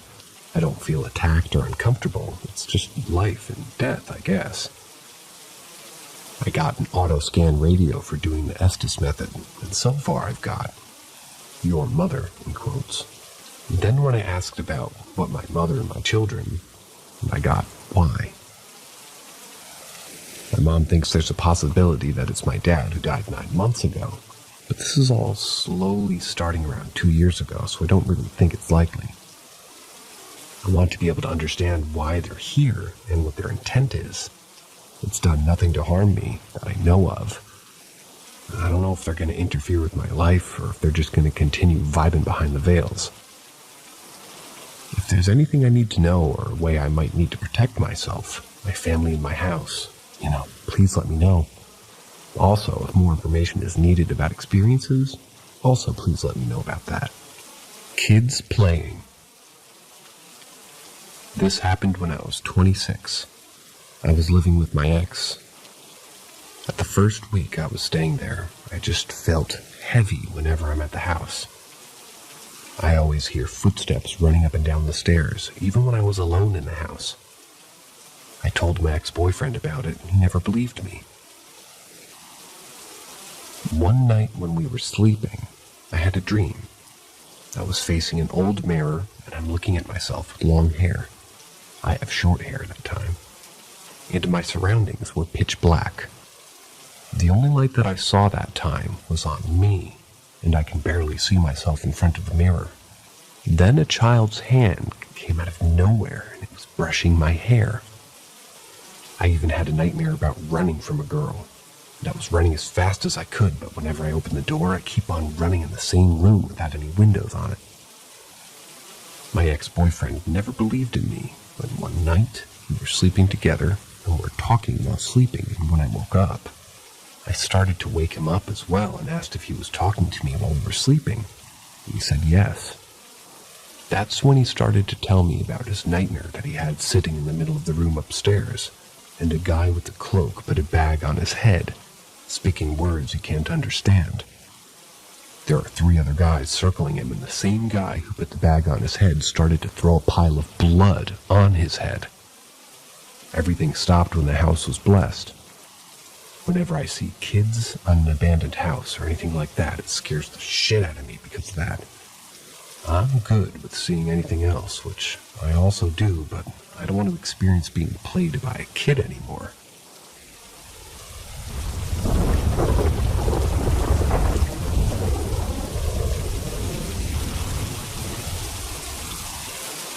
Ghosts and entities. I, a 26-year-old female, used to stay at my friend's, 35-year-old female's house in Alabang, here in the Philippines.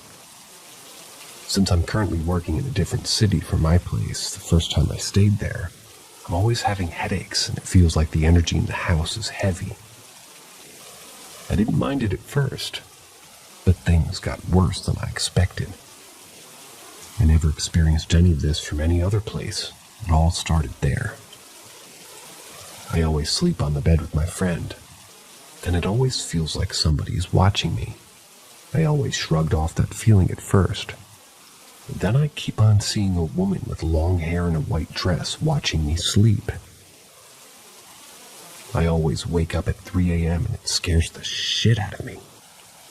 I ignored it at first, but one time I woke up and she was beside the bed, standing, and when I checked her face, her head is crooked, and she was looking at me. I immediately shook my friend to wake her up, and she said that no one was there. I keep on seeing her, and even had a nightmare about it, so I got used to it. I asked my friend since I keep on getting headaches whenever I walk the hall beside the stairs, and that's when she told me the story of the house. The last owner of the house hung herself on the 2nd floor. I got chills after hearing those stories. I even told her to get rid of the doll facing the stairs that leads to that room. Since I got used to her, I just always try to ignore her when she's there. Then one time I was preparing my coffee at 3 a.m. And if I didn't walk on the hallway beside the stairs to go to the kitchen, I had to go around the dining area with the big mirror in it. Like the mirror that you have at a dance studio or a ballet studio. I'm done with my coffee, so I decided to go back to our room. When I was walking back to our room, I was looking outside and I saw a black figure besides the pool with a yellow glowing eye. We were staring at each other for like 15 seconds, because I want to make sure that I'm actually seeing something real, but I was frozen on what I saw. I walked and acted normally. When I went back to the room, I decided to wake up my friend and I was just shaking. So yeah, that's when it all started. So whenever I'm in a different house or a different place, I always choose to go home instead of staying in an unfamiliar place.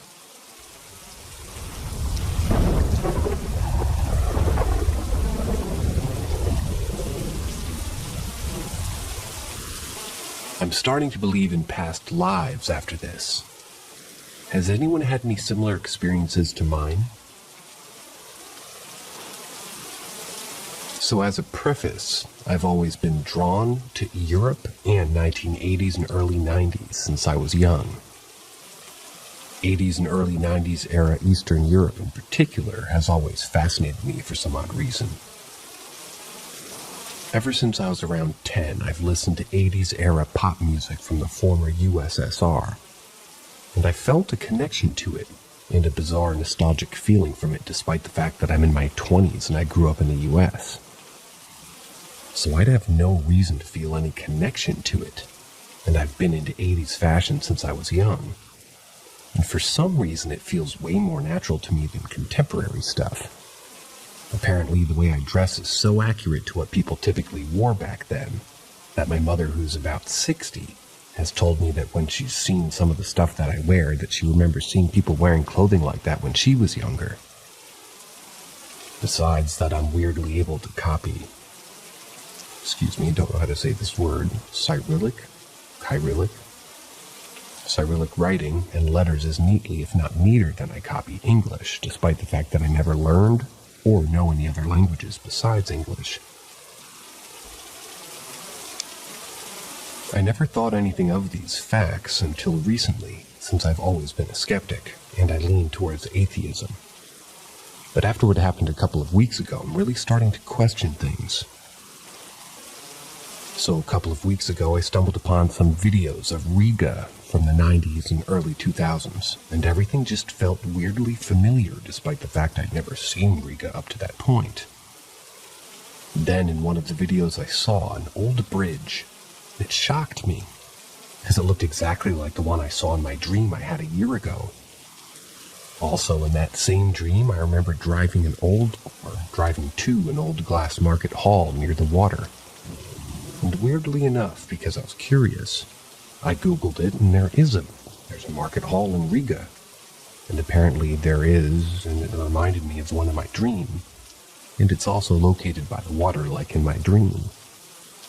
All of this is honestly kind of creeping me out and making me question if I had a past life or if this is just a bunch of bizarre coincidences.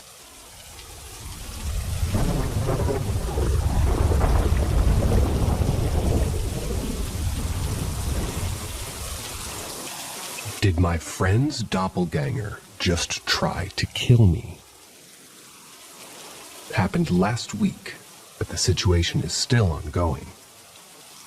I pranked a friend by stealing his phone and returning it the next day. It was all good, some laughs and high fives. The next day, they approached me, asking me to ride with them and go look for his phone, the same phone that I pranked him with. He apparently lost it in a motorcycle crash the night before. He has bruises and wounds on his face, between his eyebrows, nose, bridge, and upper lip. He was very persistent, but also polite. But I can feel something different. He can't look straight to my face, and he was stuttering. And he just points to the direction where he crashed and lost the phone when I asked him, instead of saying the name of the place. It's a small town where everybody knows everyone, and everybody knows the whole place. I asked him where the motorcycle that he used was, and he said it was a friend's motorcycle, and he said it was damaged very badly. Please remember this part about my other friend's motorcycle. And also, by the way, I just kind of laughed it off with my mom. How can one get those frontal bruises from an off-balance motorcycle accident, as he claims? I would imagine, like, erased dimples and sideburns. You get it. I'm not sure, though. I said I can't go with him, still pleading. Then my mom came out and I said I can't. Got some errands to do with my mom. He looked surprised, as if he didn't expect that I was with anybody. He was clearly disappointed and he left. Then I thought it was going to be a quote-unquote normal evening, but the next night I came upon my friend with a clean face, no bruises. The phone was in his hands. Couldn't process it, and I went home still dumbfounded. Then came the bad news. My buddy did get into an accident. Pictures came in from when he got taken to the ER and now the ICU. And he has this frontal wound, forehead, nose bridge, lips and all. He was all right that night. 2 stars written here. About the part with Jay's motorcycle, and why I'm connecting this is because the doppelganger directly said that he crashed. Said that the motorcycle was there and just brushed it off. He was using Jay's motorcycle that night. But when I looked and asked, Jay's bike was sold long ago. I so want my friend to survive just because, but also to confirm that he was with G that night and that the accident was a freak accident. Confusing story.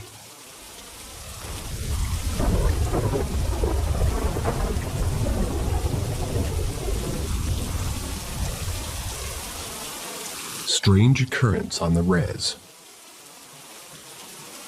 While vacationing in Florida back in 2018, I crossed from the west side to the east side of Florida to get to Route 1 to the Keys. I stopped at a gas station on the west to the east road and got gas. A young guy filled me up, about 12 or 13. I asked him if his dad owned the station, and he said, no, the res. I realized that I was on a reservation. I had to pee, so after I gassed up, I parked my car and headed towards the ladies' room.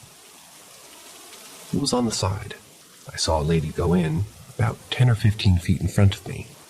I stood outside and waited. Another lady came up a few minutes later and asked me if there was somebody in there. I said yes. We waited a few minutes more, and the lady said, she's been in there a long time. Are you sure someone's in there? I said, yeah, I saw her go in. I knocked on the door. Nothing happened, so I turned the knob and it was locked. The lady left to go get the key. A lady came out and unlocked the door. I knocked again and nothing happened, so I opened the door. The room was empty and only had a small window high up. I was confused and felt around the walls, wondering if she fell through like a Twilight Zone.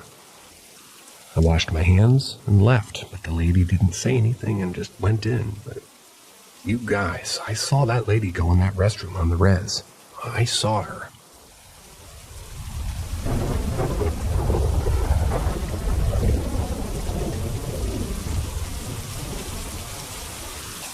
Unexplained happenings from 2022 till today.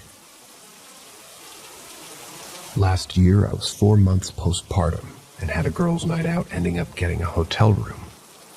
Well, we went to sleep, and a couple hours later, I woke up with all the lights. They were all off, except the bathroom light. I saw my quote-unquote friend walking to the bathroom, so I just went to turn around, and we were sharing a bed since it was cheaper. I remember thinking, wait, her hair is really long and it's dark, but my friend is super blonde and that hair looked black. Well, I turned all the way and my friend was still sleeping, and I'm about to flip my lid. I grabbed my purse and pepper spray. I think a woman got into our room, so I quietly walked to the bathroom and there's no one. The door's still locked. I checked everywhere, no intruder, nothing. Okay, maybe it was just a fluke. I did have a shot while playing pool, first drink in more than a year at that point, but now for today. I'm putting my son, he'll be 2 in 4 weeks, down for bed, and his toddler bed is pushed up against our bed. And the wall, he's standing, just trying to get to our bed like a kid and he wants to cuddle. I'm holding strong like, nope, gotta sleep like a big boy. But he stops freaking out and looks past me and starts smiling and waving. So our door is behind me, so my first thought is that maybe his dad came in and just tried to help put him down, hearing him freak. I turn around and 1, I see the door still closed. 2, something like an adult shadow moved across the wall towards the TV. I'm like, nope, my son's already across the bed and trying to let me hold him while he's now blowing kisses on the other side of the room. I get the hell out of there and I go get my fiance. We're back in the room now while I type this, and my son's now sleeping, but damn, am I crazy?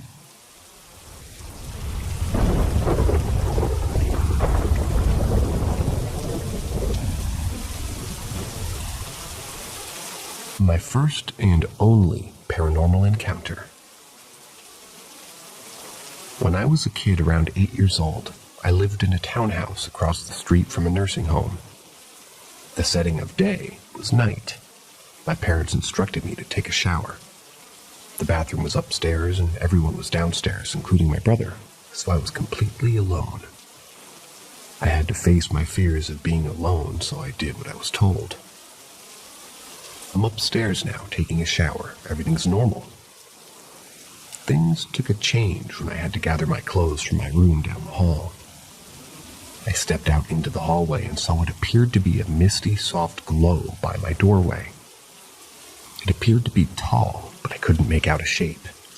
It was an apparition, something that my eyes had never seen.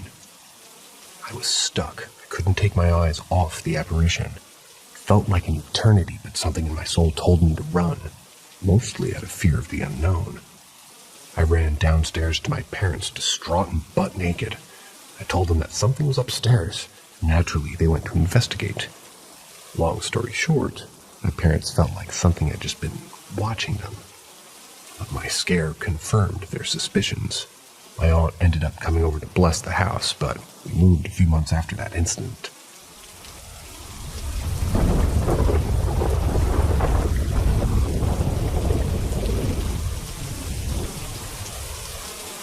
I have a scary one.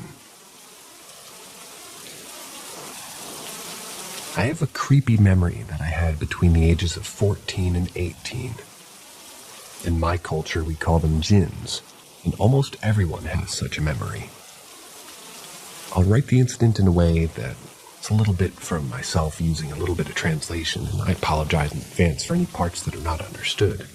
No worries, dude. If I will return to the subject, at that time I started to experience this along with a lot of problems, such as domestic violence, depression, anxiety, and all that. This made me sink even deeper. I'll try to keep it as short as possible because it'll be a long series of events. There was a dream I used to have all the time, and in my dream I was walking down a street, came across a small house, and from the outside it looked like it was just a room. Then I entered this house, and the house is huge from the inside, like a really big mansion. When I open the door, a long corridor welcomes me. I start walking nervously. The house looks very gothic and depressing aesthetically. As I walk along, even though I'm scared, I start to hear quiet footsteps behind me, and when I look, I don't see anyone. As I walk, I see a few trinkets, faded flowers, and I ask myself why this house is like this. Someone calls out to me when I turn around. I see that there's no one again. I try to go back to the corridor, and I walk down because I'm extremely scared, but I can't find the outer door, and this scares me even more. As I run in a panic, looking for the exit door, a vase tips over and breaks behind me. Something starts chasing me. When I turned around because I want to face it, I don't know how, but it disappears, and when I turn around again, I feel it close enough to grab me by the hair and pull me to the ground. This is the dream in general. I had the same dream for about 4 years. I was 14 years old when I first started having it, and I had this dream 2 to 3 times a year. But as I got older, I started having it more and more often. And by the time I was 16, I was having dreams every night where something was chasing me till the morning. I didn't feel the need to tell my parents because it was just a dream, and it wasn't something I thought they'd be interested in at the time. I didn't tell anybody that I saw the reflection of this dream in real life. One night in my dream, 5 people, and I don't know how I know this, but 4 men and 1 woman, they were chasing me, and the woman threw a stone at the back of my leg, and I woke up with that fall. When I wake up, I was wearing shorts and pajamas, and when my mother came and just saw what happened at the back of my leg and looked at my leg, realized that the place where the stone hit was blue.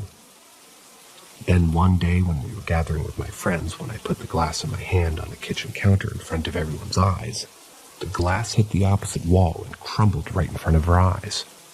I don't even remember how we escaped from the kitchen, but a lot of absurd events like this. I started to feel someone next to me all the time. Someone started to talk to me in my head all the time. But most of the time it was just noise in my head, like when you're sitting in an overcrowded place and people's voices blend together. When I was alone, I was constantly surrounded by things that scared me a lot, like cabinet doors opening, books falling off the shelves, but when I told my family, I don't think they would believe me. And that's exactly what happened. I got an answer like, "You're trying to attract attention." Since the situation was not resolved and there was nothing I could do on my own, I started to live with this invisible friend, and decided not to bring up my issue with my family ever again. However, things started to get uglier. I started not sleeping at night out of fear, and if I did, I would always have the same dream. When I went to bed, this thing would lie next to me. Whenever I fell asleep, it would shake me, and it would wake me up, and since it wasn't a period when I was mentally healthy, I slowly started having suicidal and similar thoughts. I felt like no one else loved me but him. But at the same time, I was extremely worried that one day I would see him physically. And if I did, I would go crazy. There's so many things I know about him, but I don't even know how I know them. Over the years, I got used to his presence. Suicidal thoughts became too much. I was in a very severe depression, and the medication I was taking were not helping at all. I decided to bring up the subject to my family again. I told my father about the events, and it was a cathartic moment. And I didn't want to die because I couldn't get this thought out of my head. Do something about it. Then they resolved the issue, and I got rid of this friend. I'm now 25 years old, and I have interesting mystical properties. I can read people. My senses are extremely strong. But I shelved this feature a long time ago because I didn't want to get too involved because of what you went through.